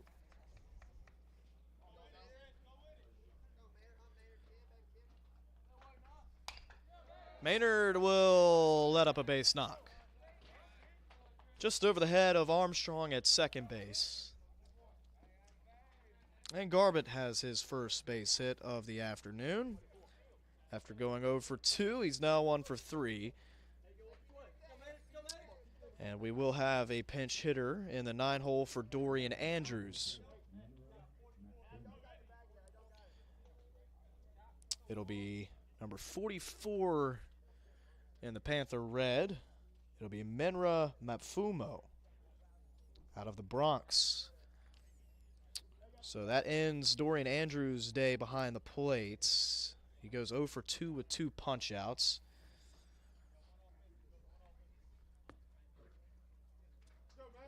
And Mapfumo will hit with 2 away. He squares the bunt, and again, another Panther hitter showing the tendency to lay that top head out there and lay one down with 2 outs. That takes a lot of confidence to do that. Throw over to first.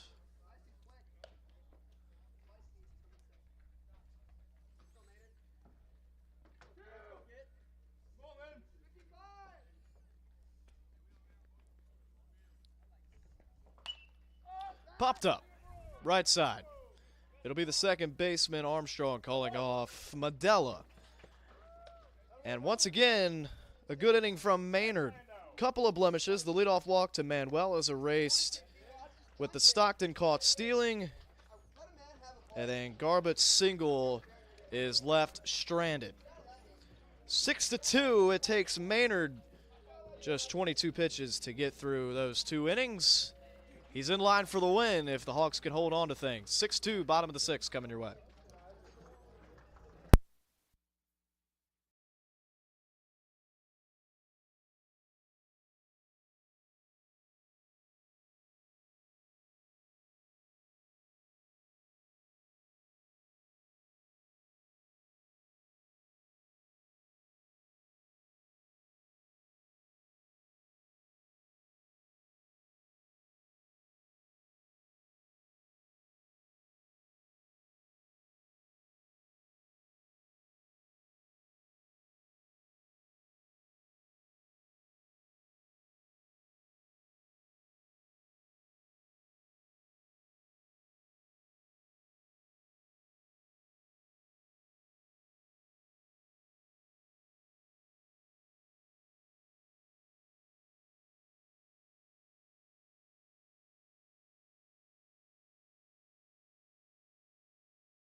Well, Shorter starts to count outs here in this midweeker against Clark Atlanta. Just 9 outs to get to move to 9-2 on the year and 10-0 all time against the Panthers.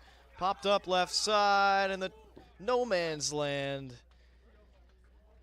And it ends up landing right on top of the mound in the Shorter bullpen.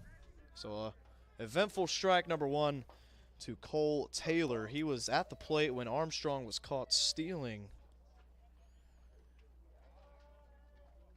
to end that bottom of the fifth.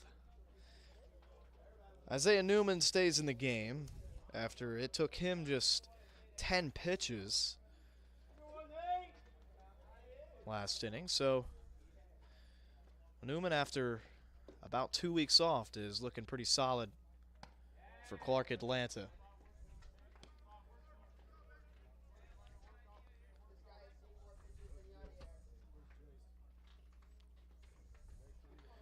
One and one. And Taylor sends a lazy fly ball, a can of corn for the right fielder, McCants. So Taylor flies out to the former Hawk, one away.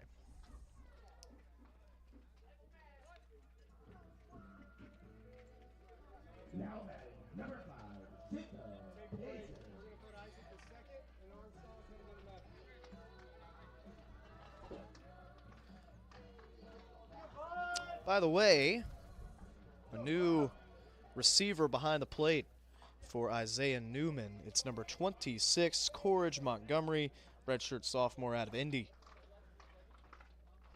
Now back there, framing pitches for Clark Atlanta as Pager takes a ball upstairs. So Pager up to the plate for the 4th time. He has doubled and walked. And it looks like another fly out, this time to the left side of the diamond. And it's the shortstop, Stewart, going a good, 50 feet into the outfield to make that play in front of Manuel, 2 away.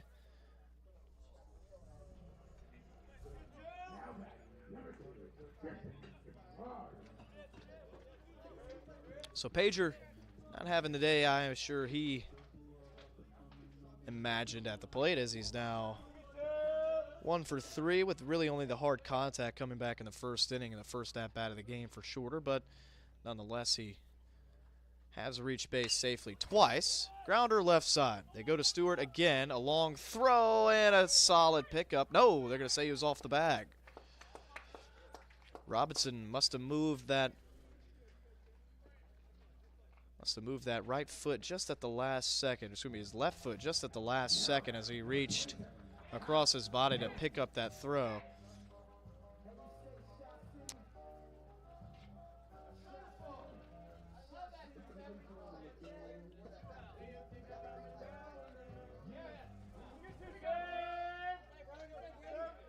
And they rule that a hit, I believe, for Griffin Clark. We'll double check on that in between the innings. But Clark on first and Brody at the plate after his 3-run bomb 2 innings ago.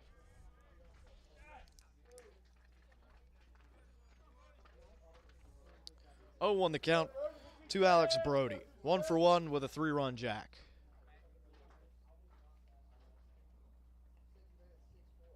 Runner takes off. It's an off-speed pitch. Going to be hard to throw out Clark. And it's going to get into the outfield, and Clark is still on the ground. Could have gotten to third.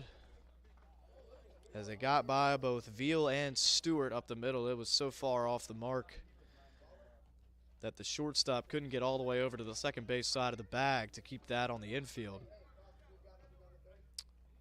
But it's the 40th steal of the year for Shorter. But an 0-2 count on Brody.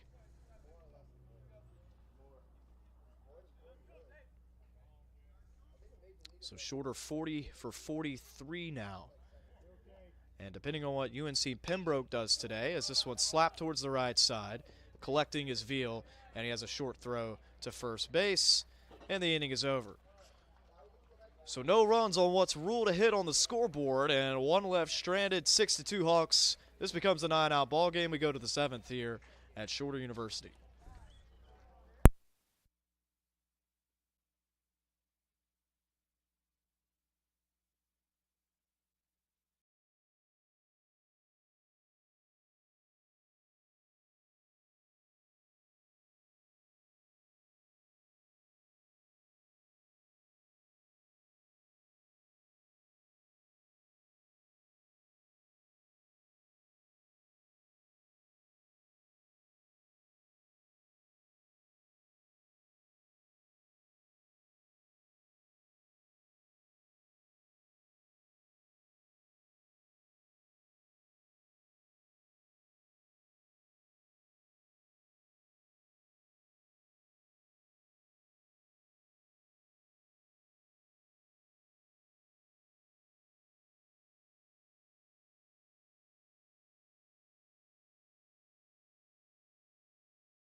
Well, a couple of changes for shorter as we are now into the 7th inning. Moving from second base to left field is Jace Armstrong.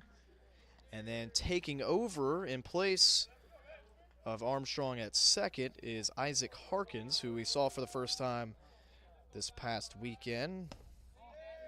And then on the bump, it's the left-hander Matt Navarro replacing Landon Maynard. Sent out to right field.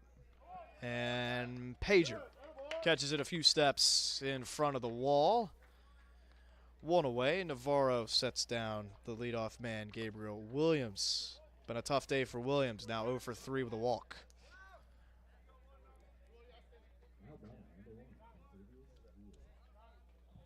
Final line for Maynard. He's in line for the W. 2 innings. Takes him just 22 pitches to record 6 outs. Gives up just 1 hit, 1 walk, and 1 strikeout. And faces the minimum after Tyler Camp loaded up the bases, which could have been a pivotal inning if they could have at least gotten 2 of those runs across. It would be a 6-4 ball game instead of a 6-2 ball game. So right now, Landon Maynard is the name I have circled in my scorebook as the difference maker in this one. 2-0. And it's upstairs 3-0 to Contavious Veal.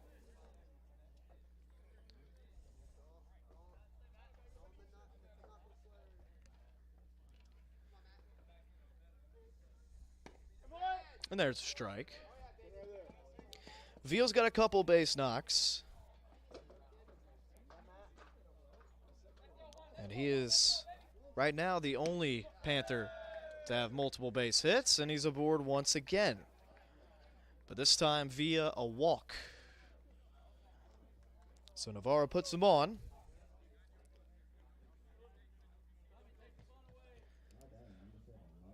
And that'll bring up Cuevas. Singled his last time. And that forced the pitching change as Cuevas squares around.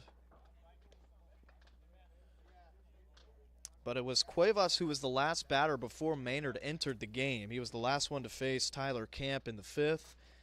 And at that moment, it was Williams on third, Veal at second, and Cuevas at first, right before a strikeout from Maynard and then a 3-2 double play to end that inning. And the lefty will throw over to first.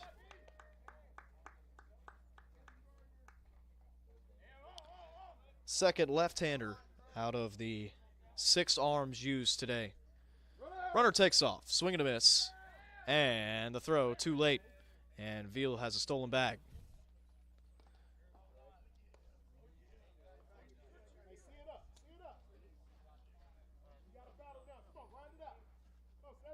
And for Veal, it's going to be stolen base number 8 of the year, 0-2. And that is strike 3. Cuevas didn't like it. He thought it was up. It was around the letters, but it's out number 2. First punch out for Navarro. And the 6th of the game. And I think we're going to see the 7th arm of the day. Timmons having a conversation with the redshirt freshman Navarro. And it'll be Colin Perkins coming in to replace him. So Navarro responsible for Veal at second. He records a punch out, 2 away, and then we will see Perkins in to face Demetrius McCants when we return. 6-2 Hawks, top 7, 2 away.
Well, after throwing 3 innings this past weekend against conference foe Lee, Colin Perkins has his name called on here on this midweek game against Clark Atlanta. 2 away and 1 aboard. And Perkins facing Demetrius McCants, and McCants will take low for ball 1. McCants reached on an error back in the first and then has grounded out and struck out. So an 0 for 3 day for McCants in his return to shorter. It's Veal at second. He walked and then stole the bag. And he's in between second and third, and they got him at third. Perkins steps off the back of the mound and fires one to Schroeder, and Veal will hustle off the field. That'll end this top of the 7th. McCants will be due back up in the 8th. So we'll stretch it out here at the Ledbetter Baseball Complex on the campus of Shorter University. It is Medella, Barnes, and Schroeder. 4, 5, 6 due up when we come back.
Well, after 2 runs giving up in the top of the first inning, the Shorter bullpen has held up their end of the deal and rattled off 6 straight zeros and are now 6 outs away from winning their 10th straight all-time against Clark Atlanta. Medella pops one up, left side, plenty of room over there, and it falls right in between Garbutt and Stewart, who were given chase.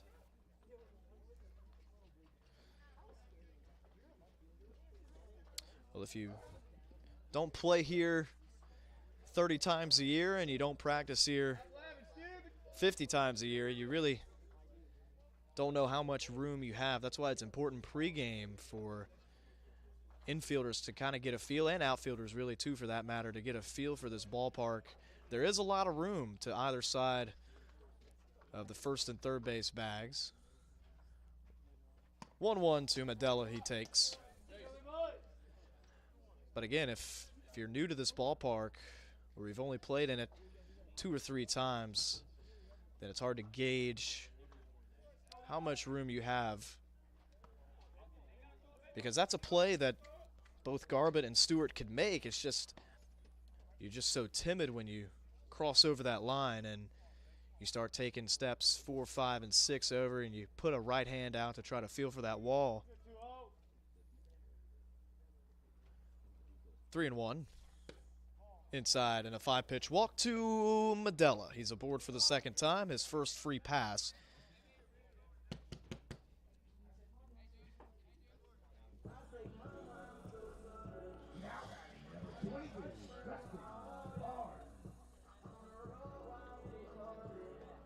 Second walk issued by Isaiah Newman.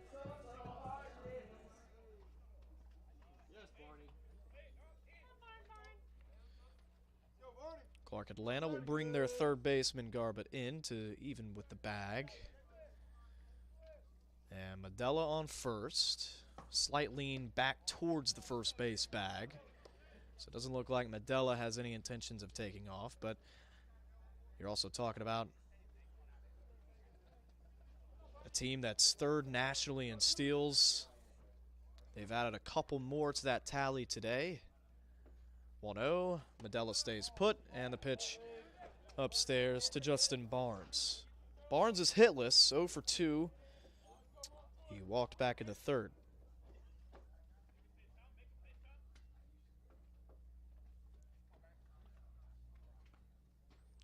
Two 2-0. Barnes takes for strike one. Doesn't look like Newman is going to overpower you, but he's just locating well. At least that's what he's done the past 2 innings. He's given up a couple hits, but he's limited to the damage. 2 straight zeros thrown up by Newman out of the pen. Down and in, ball 3. And there is a right-hander loosening for the Panthers.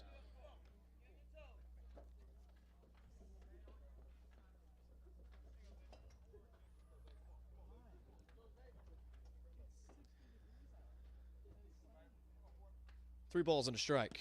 And Barnes will take ball 4. So 10 pitches in the inning, 8 balls for Isaiah Newman.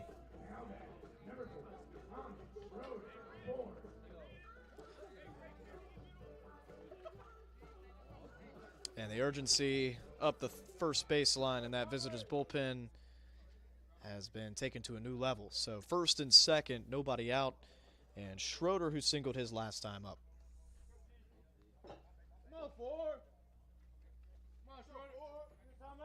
Garbutt still even with the third base bag. Schroeder out in front and almost got head coach Wes Timmons smoked up in the coaching box. And that'll get a smile out of Coach Timmons. 0-1.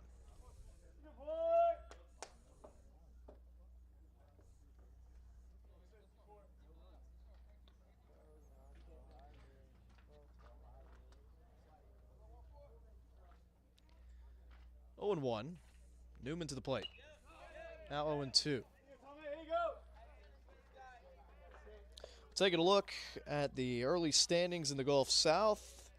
A couple of teams went 2-1 this past weekend, including Lee, who took 2 out of 3 right here against Shorter. But West Georgia, Union, Auburn, Montgomery, and Mississippi College all taking 2 out of 3 in their opening series. Nobody went over in opening weekend, but a few teams did delay their start to their conference schedule by a weekend. West Florida, Montevallo, and Delta State have yet to play a conference game. But looking ahead for Shorter, they've got West Georgia coming up, who took 2 out of 3 from Christian Brothers this past weekend. Swing and a foul tip back into the mitt of Montgomery. And 1 away here in the bottom of the 7th. First strikeout for Newman out of the pen.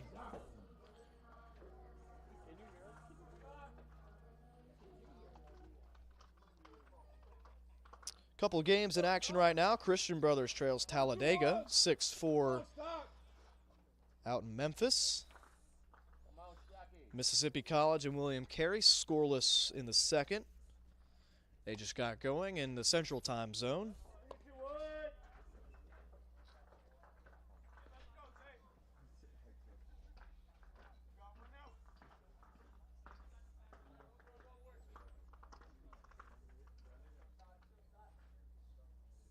And then looking ahead this weekend, it's a full slate of Gulf South Conference action on tap. 1-0 the count to Stockton. Takes low, both runners stay put, with Montgomery eating that off the chest protector behind the plate and keeping it in front. But Montevallo goes on the road to Delta State. Christian Brothers on the road at Mississippi College. Lee plays West Florida. That'll be West Florida's first Gulf South series of the year, and Lee's coming off a series win against Shorter. Auburn Montgomery will face off against North Georgia.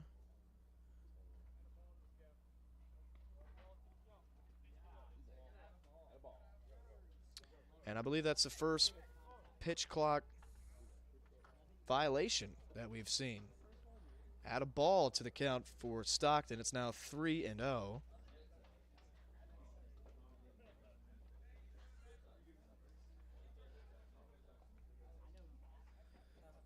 And now Coach Carter is going to take exception to that and ask our home plate umpire for some clarification.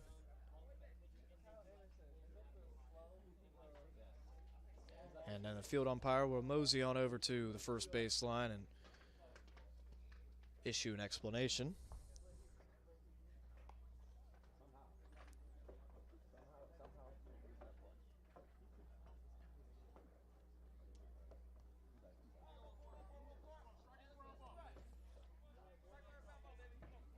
So 3-0 count. First and second, one away. Pitch to the plate is in there for a call strike. Stockton thought that that was his second free pass of the afternoon. But instead, a 3-1 count. Newman trying to roll a ground ball somewhere on the infield and get out of this. Keep Clark Atlanta in this ball game, and he'll do exactly that to the third baseman Gar, but he has trouble with it, and he has no play anywhere. And the second error for the left side of this diamond. Stewart had one earlier.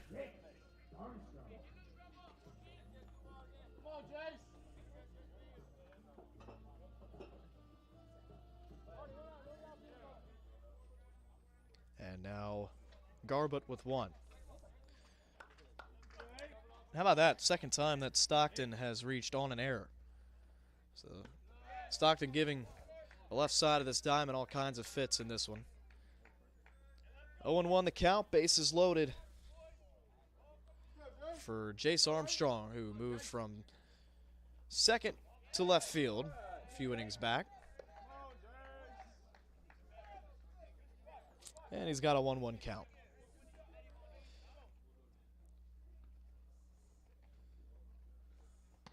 Up and away, ball two.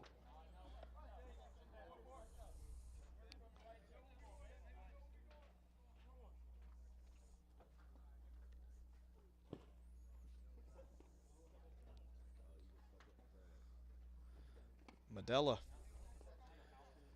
trying to distract Newman on third base.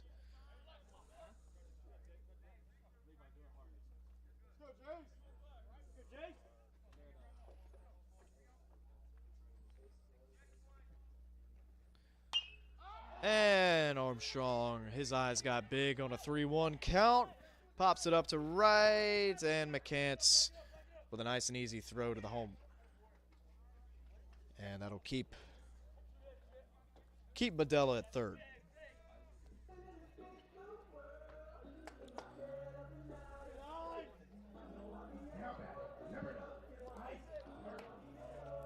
So here is Isaac Harkins.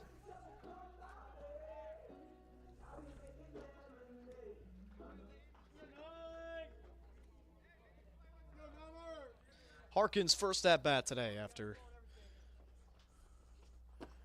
placing Cole Taylor a few innings ago. Harkins takes ball one. Newman back to the full with the bases loaded. 6-2, Hawks out in front.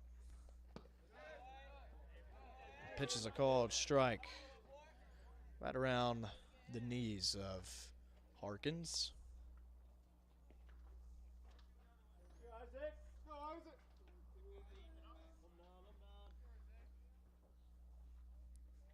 One. Now 2-1.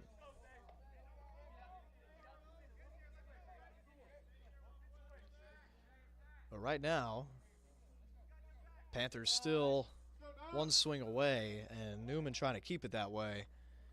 You load the bases up. Shorter, not grand slam proof just yet.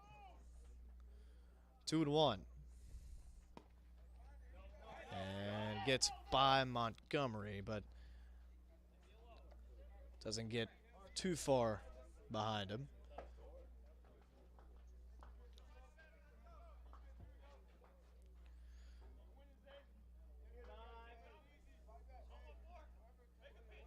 Three to one. Newman got to come to him, but he misses up and away, ball 4, and he'll walk in Medella from third. It's now 7-2 Hawks in the first run that they have plated since the bottom of the 4th. Now we're back to Jacob Pager. Third walk of the inning.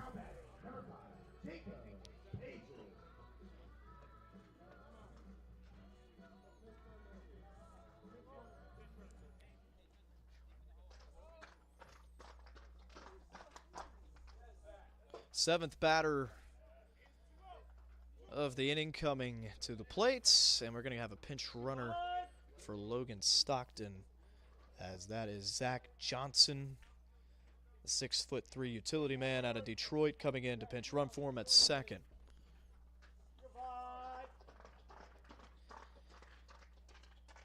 And it looks like that'll be all for Isaiah Newman. After a clean first 2 innings, he records 2 outs here in the bottom of the 7th. He comes up 1 pitch shy of 50 on the afternoon, 2 hits, and for the time being, 1 earned run, 4 walks and 1 strikeout. He's responsible for all 3 Hawks on the base paths. We will see Jason Jones, 5'10" right-hander out of Decatur, when we return here to the Ledbetter Baseball Complex.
So Jason Jones in for Isaiah Newman after Newman goes 2 2/3 innings, gives up 2 hits, walks 4, 3 of those coming in this frame.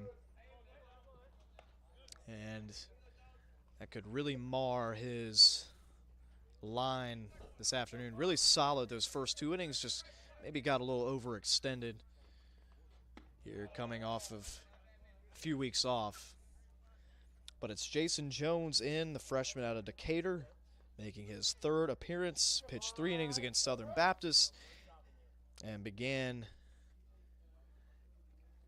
his college career with an inning against Virginia State back on February the 4th. But a 3-0 count to the leadoff man, Jacob Pager.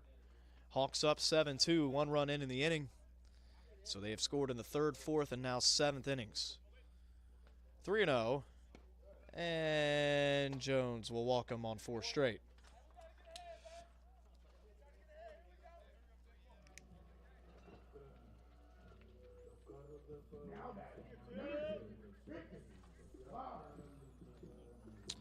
Well, Jones walked 4 across 3 innings against Southeastern Baptist and allowed 4 earned in that outing. That, by the way, the 10th walk of the game. Pales in comparison to 19 a year ago as Clark takes one upstairs. Still just 2 away. So still just need 1 out to get out of this 8-2 game. By the way, Barnes scored that last run.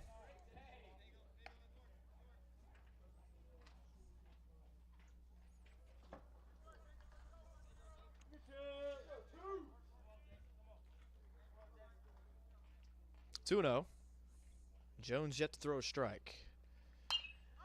And turning this one around. Deep to left, Clark.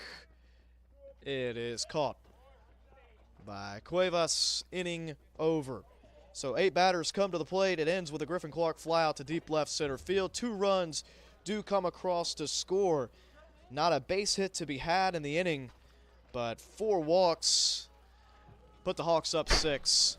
We go to the 8th. It's 8-2. Hawks out in front.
So Folds trying to get some work in here on this Tuesday afternoon as the weekend starter is in here in the top of the 8th. And the lefty will face 4-5-6 McCants, Robinson, Manuel with his team ahead 8-2. And a 2-0 count to McCants, who's working on an offer.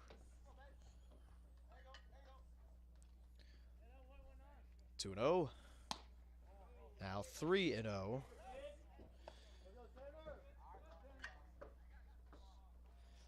So Folds is the 7th pitcher out of the bullpen, 8th in total, and the 3rd lefty used by Wes Timmons here in this midweeker. Now it's a 3-1 count.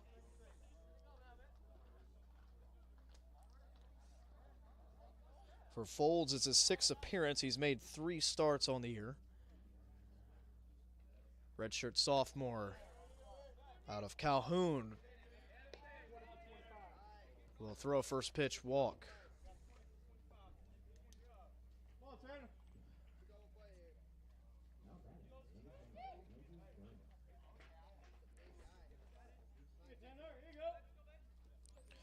So McCants is aboard for the first time here in the 8th. And Elijah Robinson in to hit. Actually, I take that back. We got a pinch hitter. This is going to be Andrew Gardner.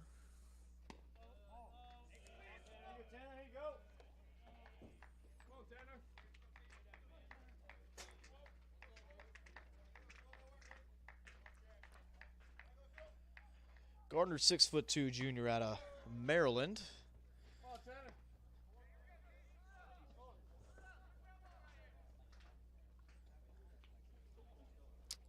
And after 6 misfires in his first 7 pitches, a walk to the mound for Coach Timmons.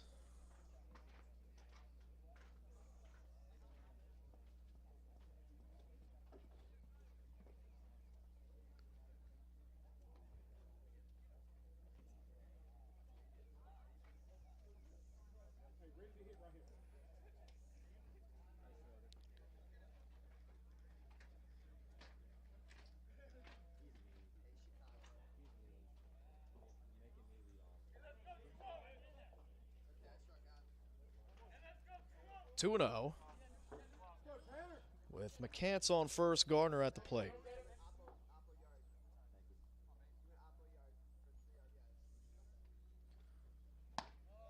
And a called strike.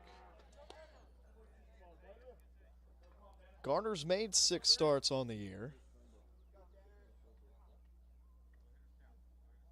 This will be his 17th at-bat. He's recorded 3 hits, so he's hitting a .188 on the season. 3-1 the count to him.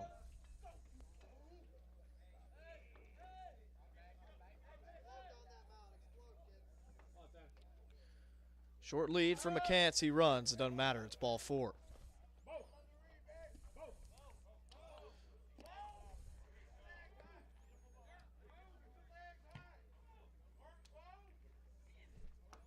So 2 batters and 2 walks for the freshman of the year, the Gulf South a year ago. And that'll be all for Folds. He'll face 2 batters and be responsible for both McCants and Gardner. And they'll go to the well for an 8th time. Coming in, it'll be Caleb McGinnis. And we'll give him time to warm up. We'll be back 8-2, 2-1 for Clark Atlanta here at the top of the 8th.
So McGinnis in to clean up the mess left by Folds. That gets by the catcher. And both runners move up. And so now, unless McGinnis can work some magic, he's going to give those 2 runs earned in the bottom of the 7th right back. And get Clark Atlanta at least somewhat back within striking distance.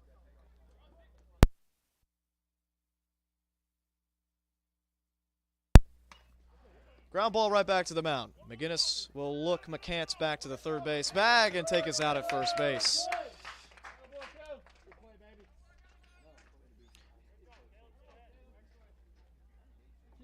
By the way, the new catcher behind the plate is Cade McGuire. So, a bunch of changes for Shorter in this one.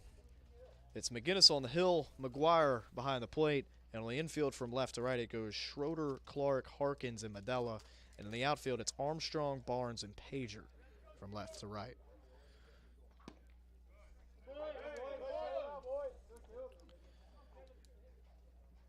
Stewart takes a called strike.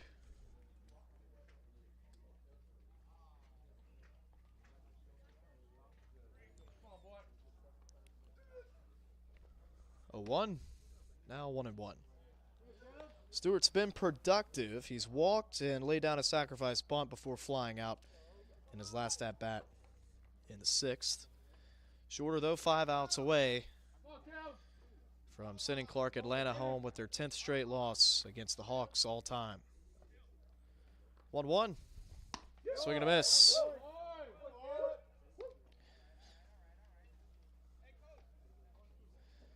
Still weird to me to see 0 on a uniform, but it's a welcome sight. I love it when you're writing the lineups down and you see a 0.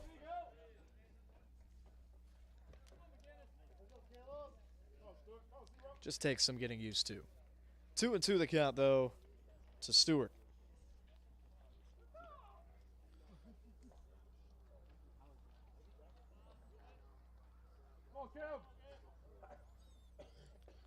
Two. Foul tipped in the mitt. The strikeout and the pickoff attempt up the third base line comes up empty, but 2 away. And if McGinnis is able to wiggle free of this jam, I believe a dap up is in order in the dugout coming from Mr. Tanner Folds.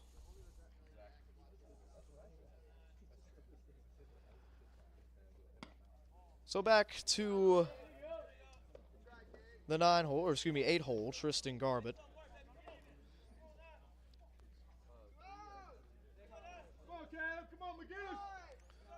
1-0 the count. McGinnis misses down. 2-0. A base hit, and Clark Atlanta has life moving into the 9th. An out right here, and Clark Atlanta will probably have to wait till later on this summer to record their first win against Shorter. 3-0, though, the count to Garbutt. The catcher, Corge Montgomery, due up next. It would be his second at-bat. They've kind of had a carousel in that 9-hole today. Good-looking pitch. A fastball finds the zone. And it's 3-1. Both sides with 6 hits apiece, but Clark Atlanta has just been plagued by the walk and timely hits. The big one coming off the bat of the Shorter designated hitter. A 3-run shot from Alex Brody back in the 4th. That's what really broke this game open. It was a 3-2 lead that made it a 6-2 lead, and then 2 more coming in the 7th to push this lead out to 6 for Shorter. 3-2, 2 out off the end of the bat to the shortstop. And a nice and easy play for Clark over to Medella. Inning over. Shorter 3 outs away defensively, but they've got one more turn at the bat before we wrap things up. 8-2. How about McGinnis coming in and getting 3 outs to help out his man Tanner Folds? We go to the bottom of the 8th.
Well, Shorter will take it, more than likely, its last turn at the plate.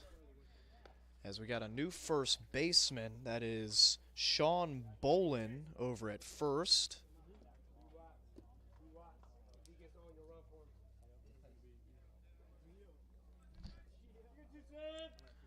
So right now, looks like that's the only change for Clark Atlanta here in the bottom of the 8th.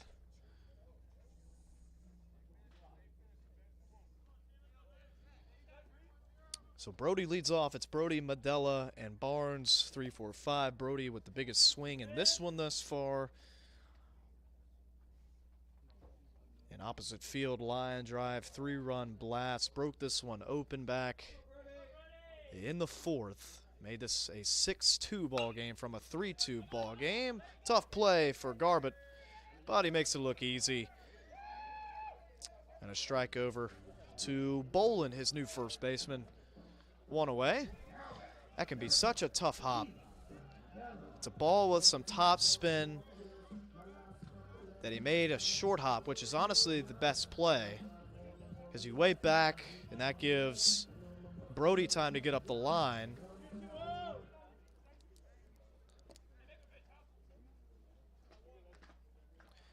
But Brody in his first game back looks like he'll finish with a 1-for-3 with a homer, 3 driven in, and 2 runs scored. Not too shabby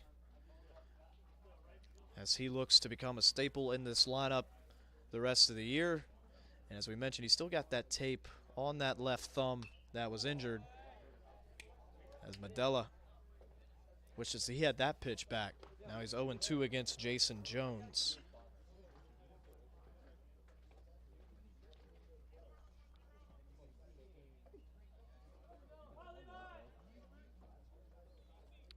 Right now, the win would be Maynard's.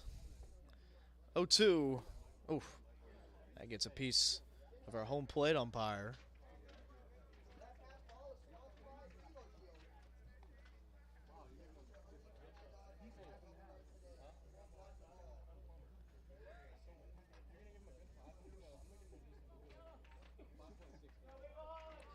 Well, ball and 2 strikes.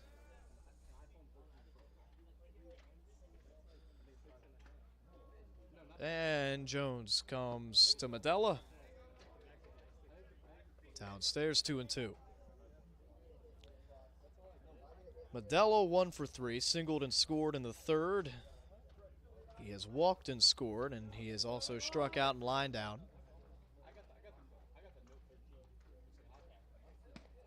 Up and away. It's been a lot of base runners for just 6 hits, but that's thanks to 10 walks for Clark Atlanta, including 2 hit-by pitches. Or I should say not including 2 hit-by pitches. Almost was strike 3 on Medella, but Montgomery can't squeeze it.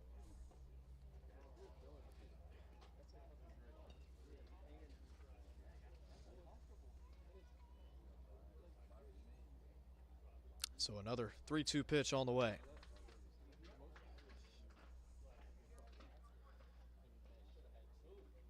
Pitch home. Medella to the opposite field. Cuevas giving chase.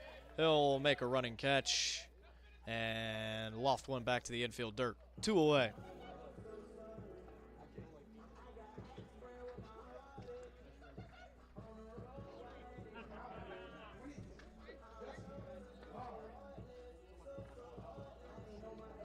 So Barnes trying not to be the last Hawk hitter we see at the plate today.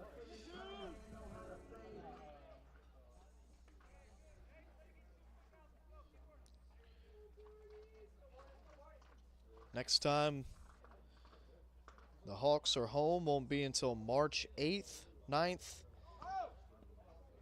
and 12th. That's the series at home against Auburn Montgomery.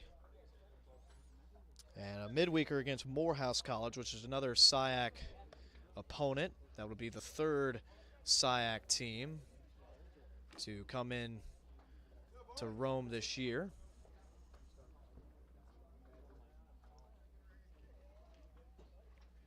One to 0 to Barnes.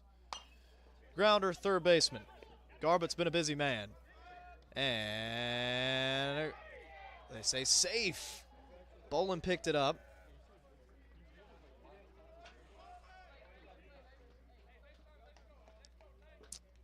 And the home team says that's a hit.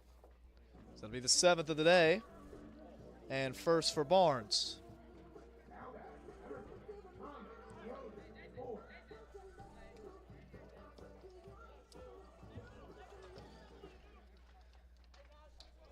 And so Schroeder will appreciate that safe call at first base as he gets one more at bat here. Working on a 1-4-3.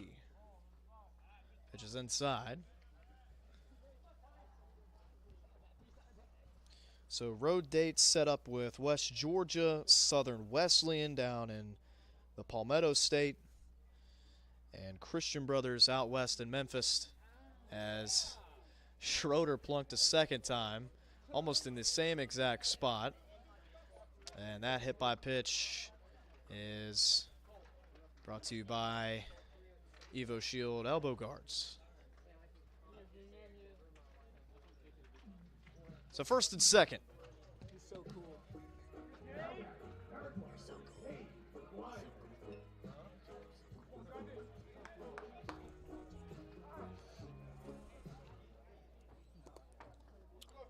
And so the first at-bat for Cade McGuire in this one.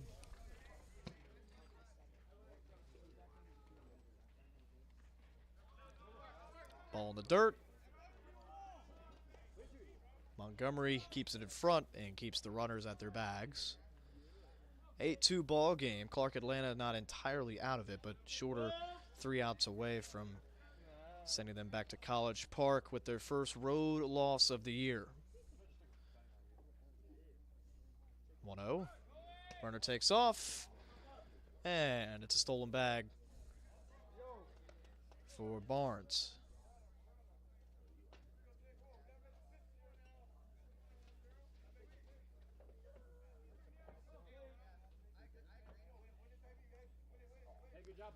Second and third, and a 2-0 count. Shorter trying to put some more cushion runs on the scoreboard. And McGuire lays off the 2-0, make it 3-0 with the bag open. Due up next is Jace Armstrong, who's 0 in this one.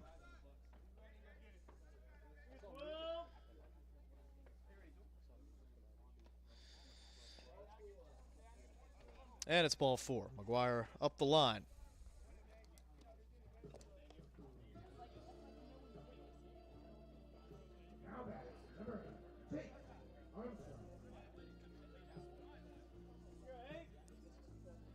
th walk of the game and 14th free pass. Pitch down and away. Right now, this game has seen 18 walks, 11 for Clark Atlanta, 7 for Shorter, as that continues to be a pressing matter for both of these staffs. And now 2-0 as Armstrong takes off the plate.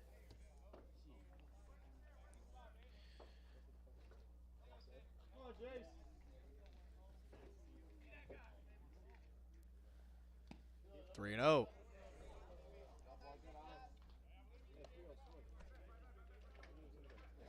Right now, the loss will belong to Terry Cruz. He lost the lead back in the bottom of the 3rd. 3-0, and that's ball 4, and it's 9-2.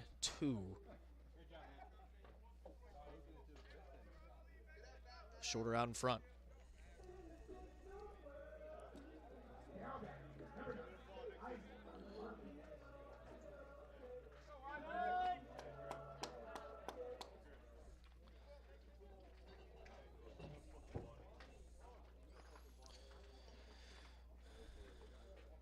So one more visit. Montgomery out to talk with Jones.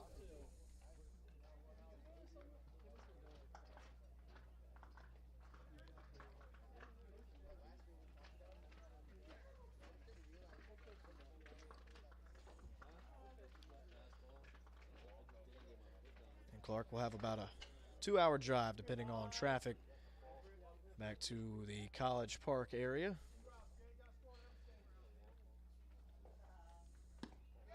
Good looking pitch out of the timeout into Isaac Harkins. It's his second at bat. He walked his first time. I should say plate appearance. Second plate appearance. Could be his first official at bat. And he's going to tag this one. It's going to drop down in left field.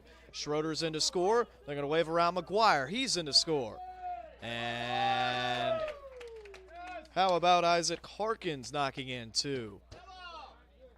And it is an 11-2 Shorter lead. On the double.